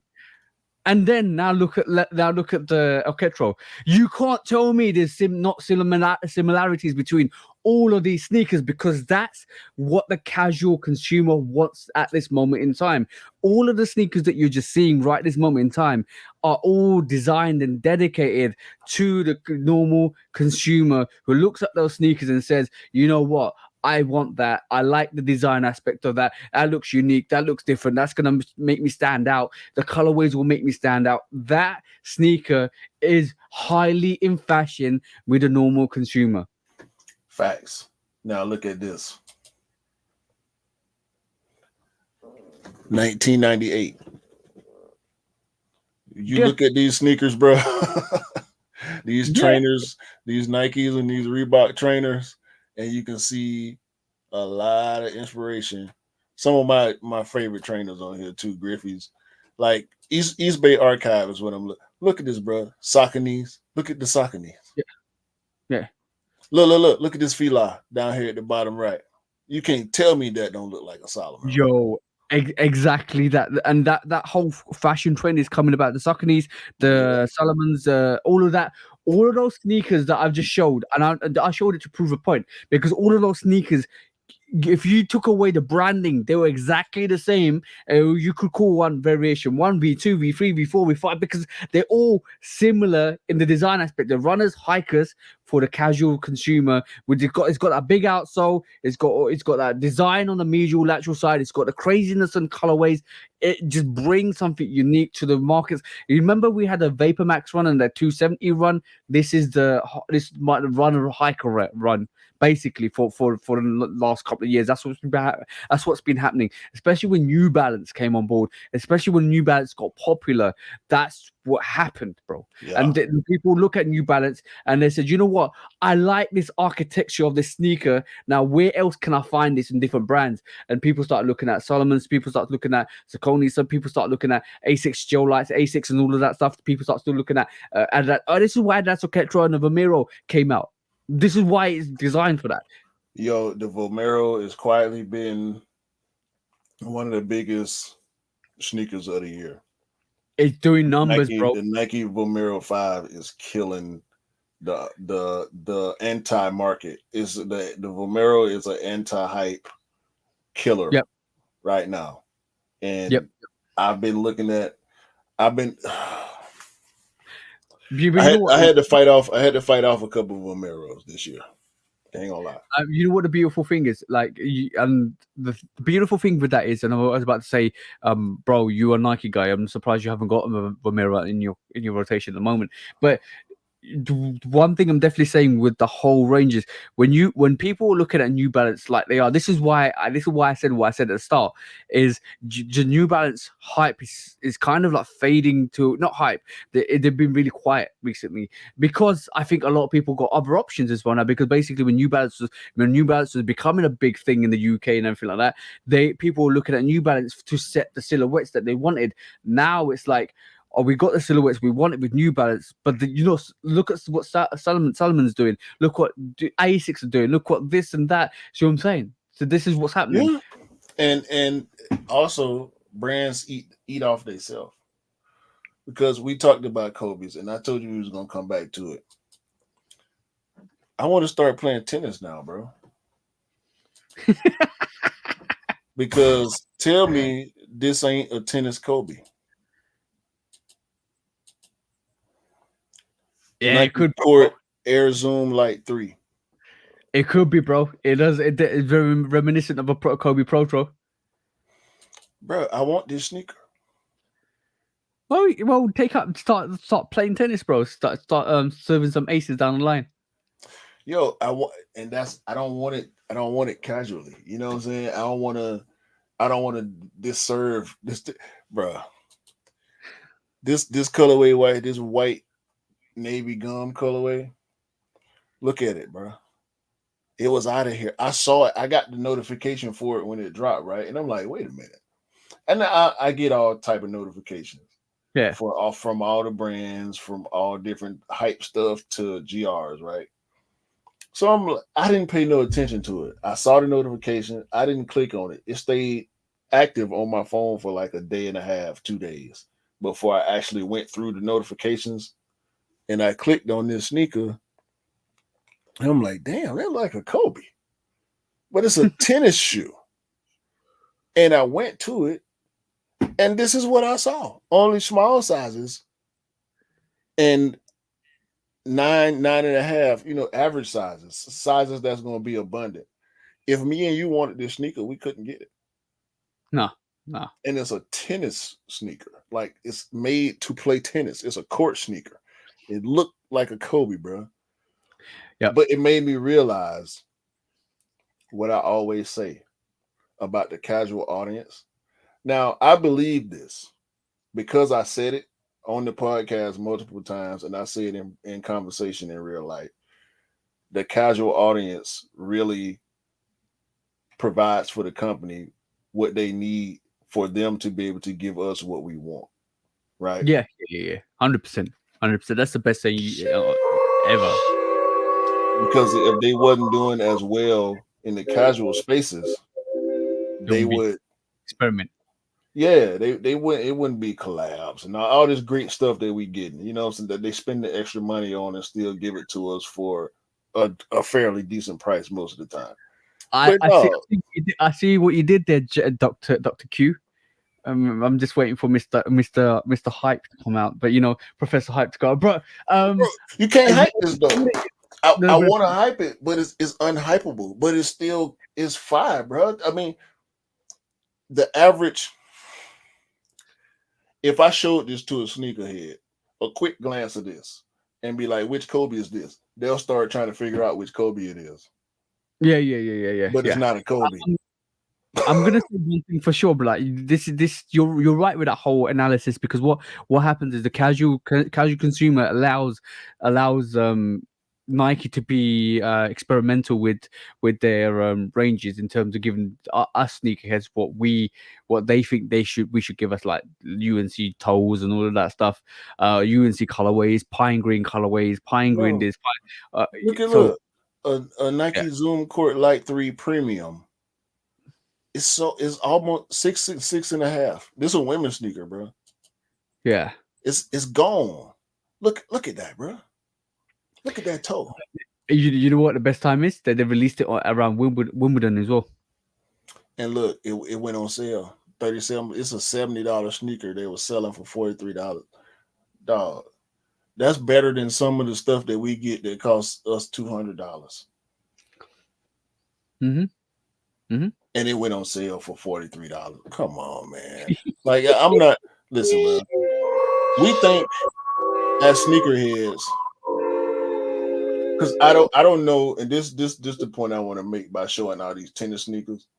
Because when I got that notification for that one sneaker, I went in because it was Nike member exclusive, blah blah blah, something tennis, blah blah blah. So I'm like, all right, whatever. And I do this to myself. I did it with the cleats, right?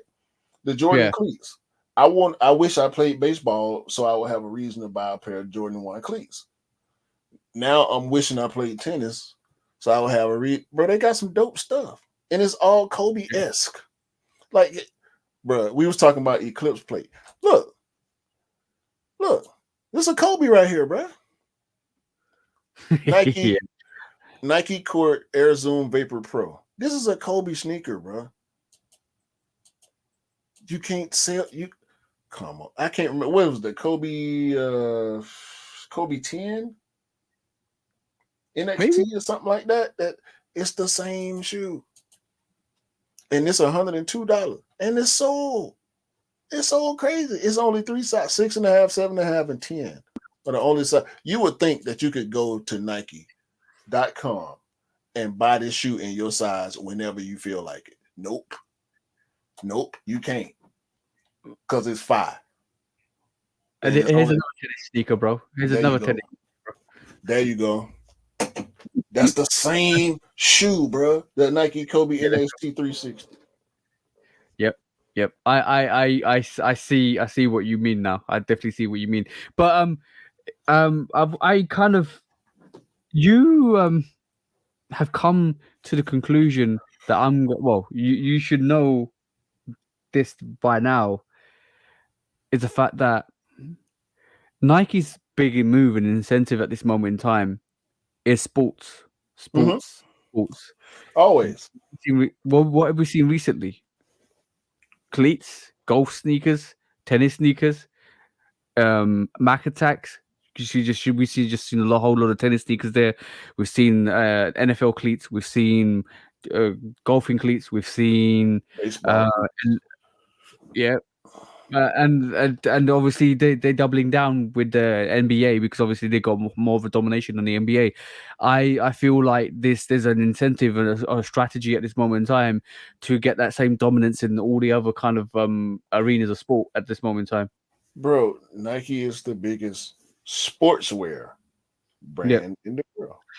And I think this is why we're seeing more movement in other sports as well, because obviously they dominate the NBA, and now they're turning their heads on other different areas like tennis, NFL, but baseball. I think it's been like that. We just don't pay attention. I go down these rabbit holes, bro, off of these notifications, because Nike sends you everything. They don't care what you into. They're gonna send you everything regardless. So when I click on this stuff and I go down these rabbit holes, I go down the basketball hole, I just went down the tennis hole, I've been down the golf hole, the soccer hole, and they killing in all these areas. But you just basically reinforce what I just said. You literally reinforce what I just said, because they've been doing this, right? But we've not been noticing. But now we're noticing. Why are we noticing, bro? Why at this particular time have we all of a sudden started talking about cleats, and we start talking about golf shoes? We start talking about we just had a quick strike with some golf sneakers or Jordan 1s, and we're talking about tennis sneakers. Why, bro? Tell me why. To me, is I'm just going down the line. To be honest with you, with me as a sneaker, as a footwear enthusiast, all these things are interesting to me. But from a casual perspective, the sneaker game has died a little bit. Not died, but we don't like to use it. It's gone quiet. It's gone quiet. Exactly. Yeah. So I think all this other stuff is getting this chance to shine through the fog of the sneaker game. You know what I'm saying? I'm going to agree with you and disagree with you at the same time. I think the quietness of what we're seeing release wise is actually dominating allowing us to see other silhouettes and other sporting kind of cleats, which is fine. I agree with you on that. But also we're going to see more different. The atmosphere in the next 6 months is going to be totally different, because I think the sneaker for what we pick up is going to pick up anyway, because we're going to see a lot more Jordan 5s, MNEs, collaborations, unions, all of that stuff is coming, which we know is going to come anyway. That I think our attention is going to shift there. But you're right, the last 6 months has been kind of relatively quiet in terms of the sneaker world. But from what I'm going to disagree with you on is, I think it would have still been quiet, because it was quiet, and I think even just after COVID happened, the sneaker game did go a bit quiet, but we didn't see the same momentum in the other sporting ranges. But we're seeing that now, because we're seeing a lot more athletes wear sneakers, wear sneakers and showcase sneakers, especially Nikes. We're seeing J Balvin visit DJ Khaled on a golf course, giving them some J Balvin fees, but DJ Khaled's wearing golf 1s. He's wearing Travis Scott is getting a Jordan 1 low golf. He's done a Mac Attack campaign. So all of that if it wasn't for the brand Nike pushing the other sporting arenas to dominate that, they're using what they know best, which is collaborations, athletes, and music artists to promote the other sporting ranges. So now DJ Khaled's got a golf course exhibition in Miami, right? Just to kind of showcase, yeah, well, this is a golfing sneaker. We're gonna do a golfing event. That wasn't happening 2 years ago, bro. No, and we know they're leaning super hard on golf. I mean, we just talked about Michelle Wee, so The same thing. We're gonna say this. You see the same thing in an NFL, in the tennis world. John McEnroe, look, bro. John McEnroe didn't need to do a collaborate like a Travis Scott photo shoot, bro. It would have come out 5 years ago. It just would have come out. See what I'm saying? Well, and with the Williams being retired, they got. I mean, Naomi Osaka got her stuff going on, and her stuff is dope too. But if you don't play tennis, you ain't gonna pay that much attention to it. Guess what? If I play tennis, I need either one, if not both, of them sneakers that I highlighted from the Nike tennis sneakers. And I had the same conversation with Scott the other day. Scott was like, "Why are they doing golf sneakers? Why are they doing like?" And I said to him, "Bro, it's because Nike have got Travis Scott with a spotlight, or DJ Khaled with a spotlight, or one of their athletes with a spotlight, shining a light on their range and saying, 'Yo, we're here. Look at this. Would you like these guys?'" Why not? Why not? Yeah, why not? Exactly. But this is why, and this is why I'm glad you said what you said, because it reinforced what I was trying to get at. Was you said it's always been there. I know it's always been there. Look, they got a gym range where I check out because I want a gym sneaker to rock. But I'm wearing training now. Yeah, Metcons exactly. is weightlifting shoes. Exactly, it's flat base sneaker, flat base, and this is why I wear trainers or Jordan 1s, or I wear a flat sneaker or Vans, because they're good for lifting, especially deadlifts and squats and stuff like that. But we don't. If you didn't look for them, you didn't know. But now we're not looking for them, but we're being told about them, and that's the big push which I was trying to get at. Was every single sector Nike's trying to dominate. Like they did with the NBA, they're trying to dominate the golfing range. They're trying to dominate the tennis courts. They're trying to dominate the NFL pitches, bro. That's what it's all about. And baseball as well. Now we've seen that already. Baseball now, we're being told. It's not Nike's like right this moment in time saying, if you're not looking, we're gonna tell you. Guess what? And we're gonna tell you with an artist, bro. Guess what?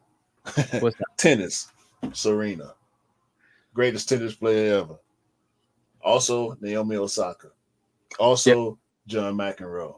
You know what I'm saying? Also, Andre Agassi. Yep. You know what I'm saying? The greats. Only the greats. Basketball, Jordan, LeBron, Durant. Only the greats, right? Only the greats. Baseball, Ken Griffey Jr. Only the greats. Tiger Woods. Football. Golf, Tiger Woods, Michelle Wee, only the greats. Bo Jackson, Barry Sanders, Deion Sanders, Bruce Smith, Junior Seau, only the greats in football. We do greats, and I know the thing is, remember every Neymar, Jordan, only the greats.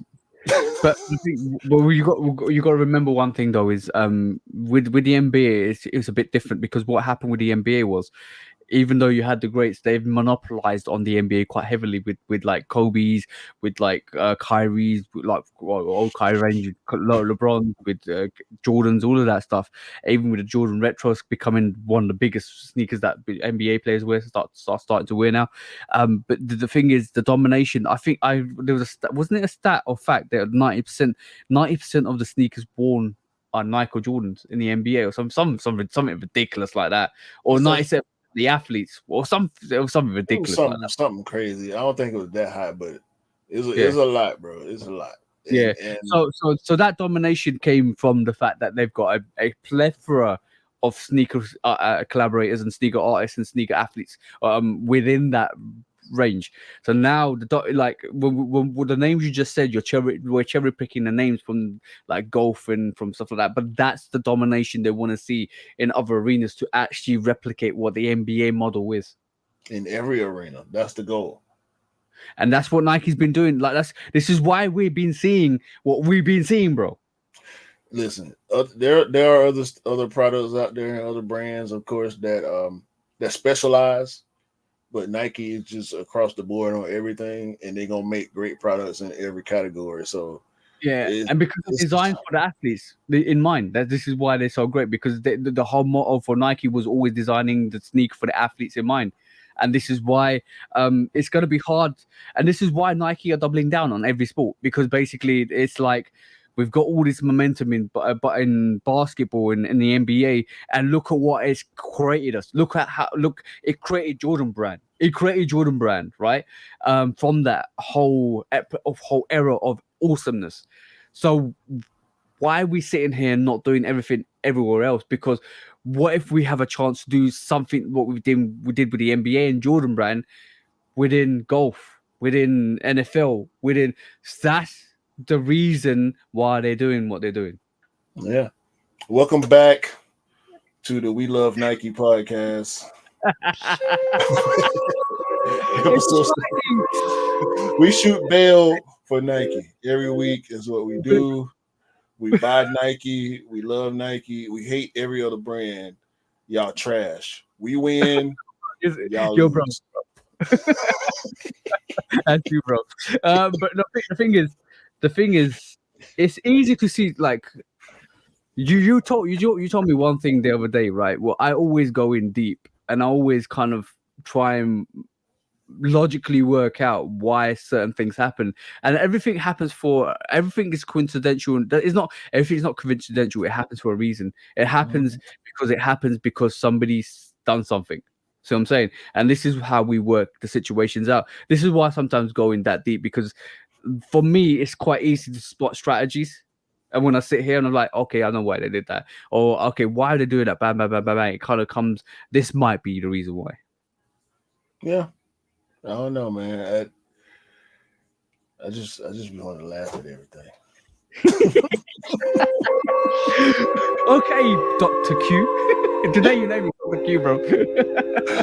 Anyway, man, I got. Hold on. You ain't got. I got something. You ain't got nothing. You got something? But for Sneaker Court, I got something. If you don't. Okay, let's go. Let's go do this, bro. Let's do it. When resale is too high. Damn resellers. Order.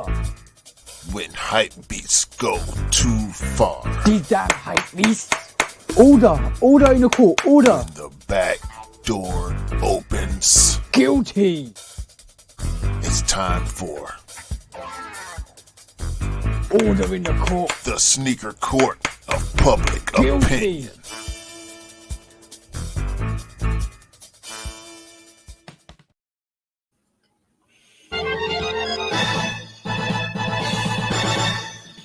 Guilty. Welcome to Sneaker Court Public Opinion with me, Judge Public Opinion and Executioner. What's up, bro? Hey, man. This is the part of the game we hate. Oh, yeah. I don't think this story that we about to hash out is sneaker related at all. But a grown ass man robs teenage girl for shoes. This is the part of the. We don't want to talk about this part of the sneaker experience because we don't know. And I'm not shooting this dude no bail when I say all of this. We don't know if this was a homeless person, a drug addict, an alcoholic, somebody that's just out on the streets doing whatever. There's no excuse. No excuse for robbing, assaulting, or harassing young people, let alone young women out here in this world when you're a grown ass man. She was 14 years old, bro. and he was like 25. Yeah, I think the story goes that he wanted to talk to her. She said no, and then he robbed her for her sneakers. Bro, like, I mean, how big is your ego? How low is your self esteem To do that, you're a 25-year-old man, first of all. And I'm gonna say this. At 25, you should be able to tell the difference between somebody that's in your range and a teenager. If you can't, something wrong with your peepers, bro. Like this a little girl you trying to talk to. Why? yeah, Why? So yeah. now you're a Chester. Okay, these charges need to be added on to. Because you 25, you trying to holler at a 14-year-old. What you doing? I'm not gonna cut any jip to this guy. In terms of I'm not gonna hold my tongue. If what I think is happening, then he needs to get the full sentences for what he's doing. Even if it's grooming, whatever you want to call it. I just, bro, if he's guilty, and you should cut him no slack. No, it's But all that, bro. It's all that grooming. We need to kind of work out what the situation is. It could be. We don't know the whole story, and like we do on here anyway, we need to know the whole story for what the events were. If she's a stranger, if she's a family friend, if she's whatever she is to him. Like let's be honest, we don't know. So from that aspect, we can't like. Hold Go on. Let's listen to this. No volume to this, but basically, do you want to reshare and actually try and get the volume back? But yeah, we don't really know what his and her relationship is or relation is. They might be I don't know, bro, but it doesn't look good for him at all. And from that perspective alone, bro, yo, go on, bro, play it. Let me reload it right quick. It's not looking good at all. Oh my god! Hasn't got any sound. Hasn't got any sound, bro. I don't think he's got any sound. But basically, it doesn't look great on him. It doesn't look great on to anybody at this moment in time in terms of what people think about him. Yeah, I didn't want to raise it my sneaky news either, because that needs to, whatever that is, needs full doubling down on that guy, bro. Let's see if I can get it to play now. Right, but whatever, man. Yeah, this is nasty. This guy deserves everything that's coming to him. I think he needs more charges because his intentions were not good. I know the law doesn't necessarily allow for that to happen. You can't charge somebody based on what they may have done in the future. But to me, coming from where I come from, a 25-year-old man trying to talk to a 14-year-old girl, nope, that's nasty. You need charges for that. You need hood justice for that right there alone.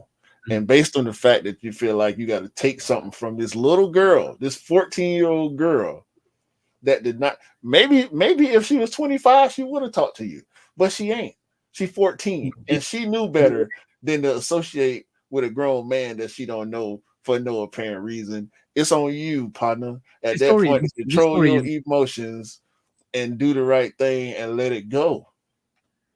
This story isn't even sneaker related, bro. It's not sneaker related. He could have stolen anything from her, and you ironically stole her sneakers for some reason. But yo, bro, let's not talk about this any further, because there's only one thing we can say about this, bro.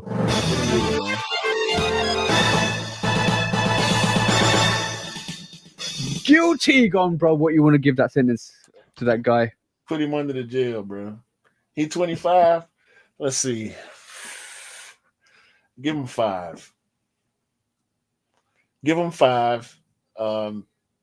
Most men start to really come around in their 30s. Give him 5, bro. Let him sit down until he's 30. And hopefully by the time he get out, he'll have his emotions together. Because that's nasty. That's not needed, bro, at all. Yeah. It's I'm just gonna say, you grown ass guys need to leave these little girls alone, bro. That's all I'm saying. Nasty. When resale is too high. Damn resellers. Order. When hype beats go too far. These damn hype beasts. Order in the court. Order. The back door opens. Guilty. It's time for Order in the court. the sneaker court of public Guilty. opinion.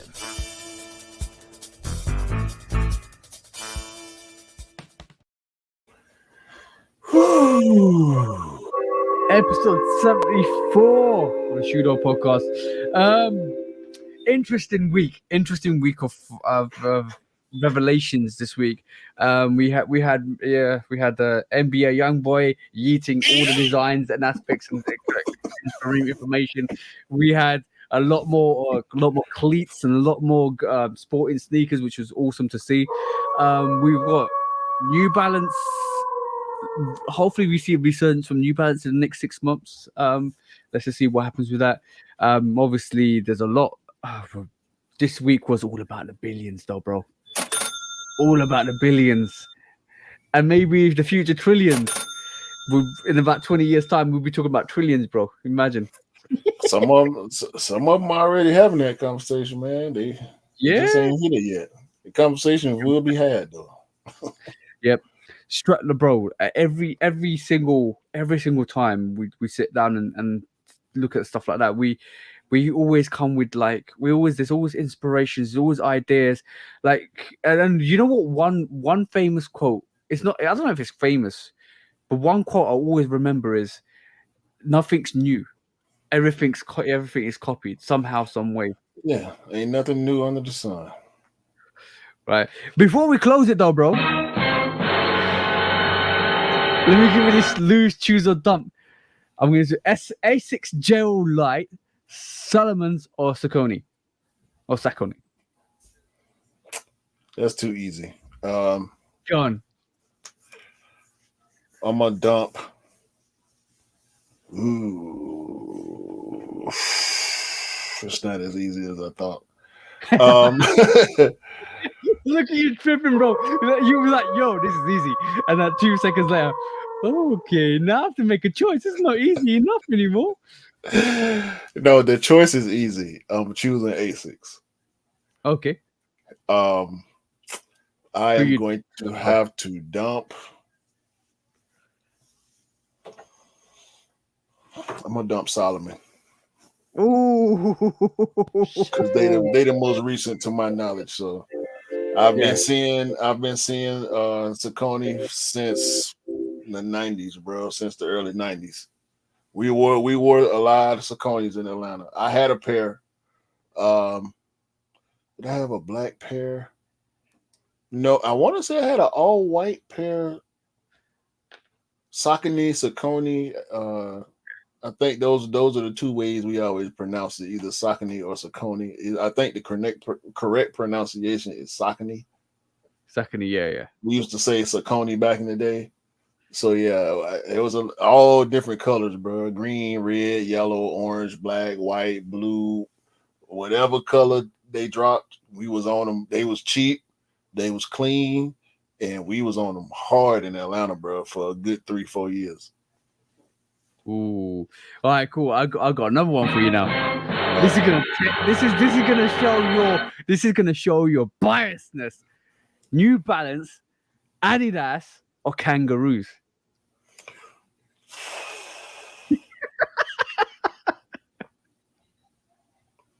Are you gonna go the way I think you're gonna go? New Balance, Adidas, Kangaroo. Lose, choose, or dump? Damn. That's tough. New Balance, Adidas, or Kangaroos? I can't. Oh my God. I gotta lose Kangaroos. Oh, so you're dumping?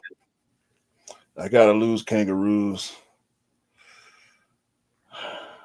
I'm gonna have to dump Adidas, bro. You do that. I knew you were gonna do that, bro. Your bias came out right there, bro. I got to. I got to, man. However, I knew you was gonna do that. I knew. however, I don't want to dump the Drake disses, but Adidas people that like to argue about the Adidas versus Nike, I'd rather not hear them conversations ever again, bro. That way we would have kept Yeezy too at Nike, or he just would have went to New Balance. Yeah. You know what? There's a lot of what ifs, right? There's a lot of what ifs. Like, what if New Balance had Kanye? What if J Balvin did something with Adidas? What if Bad Bunny did something with Nike? What if there's a lot of what ifs, bro? What if Sean Weatherspoon stayed? What if what you call it? Travis Scott had a any other collaboration except for Nike, bro? Imagine, like, bro, there's a lot of what ifs, bro. A lot of what ifs. Coming to a different dimension near you. The what if solution. That's a lot of mocking up. Sound like to me, man. Don't you believe? Don't you wish, right? You had a dashboard, right? A dashboard where you can press back and forth button, right? Like left or right, and then there was a screen, and it showed you a different scenario of a different dimension, and all of a sudden you can say, "What if Nike didn't get Jordan in 1985?" And what if Adidas did? Let's press that button and have a look.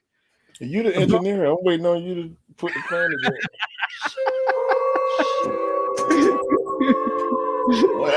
Don't ask me no questions that you might have a potential solution to. That's what we're not gonna do here. You know what? We could potentially map that one day properly and actually think about it and work out strategically for the how currently Adidas operate, what Jordan would have had, what Jordan would have rocked, what if Reebok didn't leave Adidas and became formal. No. You can do all that. I'm not doing none of that. I'm gonna just go with my imagination. I ain't doing no math. I ain't doing no math behind none of this. I'll be lost down that rabbit hole for years. You won't see me pop my head out. Go ahead, as long as you show up every Sunday. Because the conclusion would have been Jordan would have won the quadruplet. As long as you show up every Sunday, you can do everything you want to do in the background. As long as you show up for the podcast. All right. This has been episode 75. We still crazy, and we still hitting that record button every week, man. As you can see. Yeah, and we gonna be here. We still we appreciate everything, bro. Y'all bring them, huh? God, and by the way, we've got 2 new mascots. We've got Mr. Catman and Dr. Q and Professor Hype. You know what? I'm finna go, man. I ain't coming here for this. Episode 74, man. Y'all hit all them buttons and make sure y'all hitting all the pages and hitting the subs and all that. You gonna stop? What you got now? What you got now? You know Dr. Jekyll and Mr. Hyde, right? And the problem is how you contain your Professor Hype is by getting a sneaker and every month to actually retain that medicine for that actual hype beast to come out. So if you don't cop a sneaker per month, that hype beast is coming up, bro. Watch out for Professor Hype Beast. You need that sneaker per month, bro. My man. This man. Hey man, we'll see y'all next week, bro. You think now?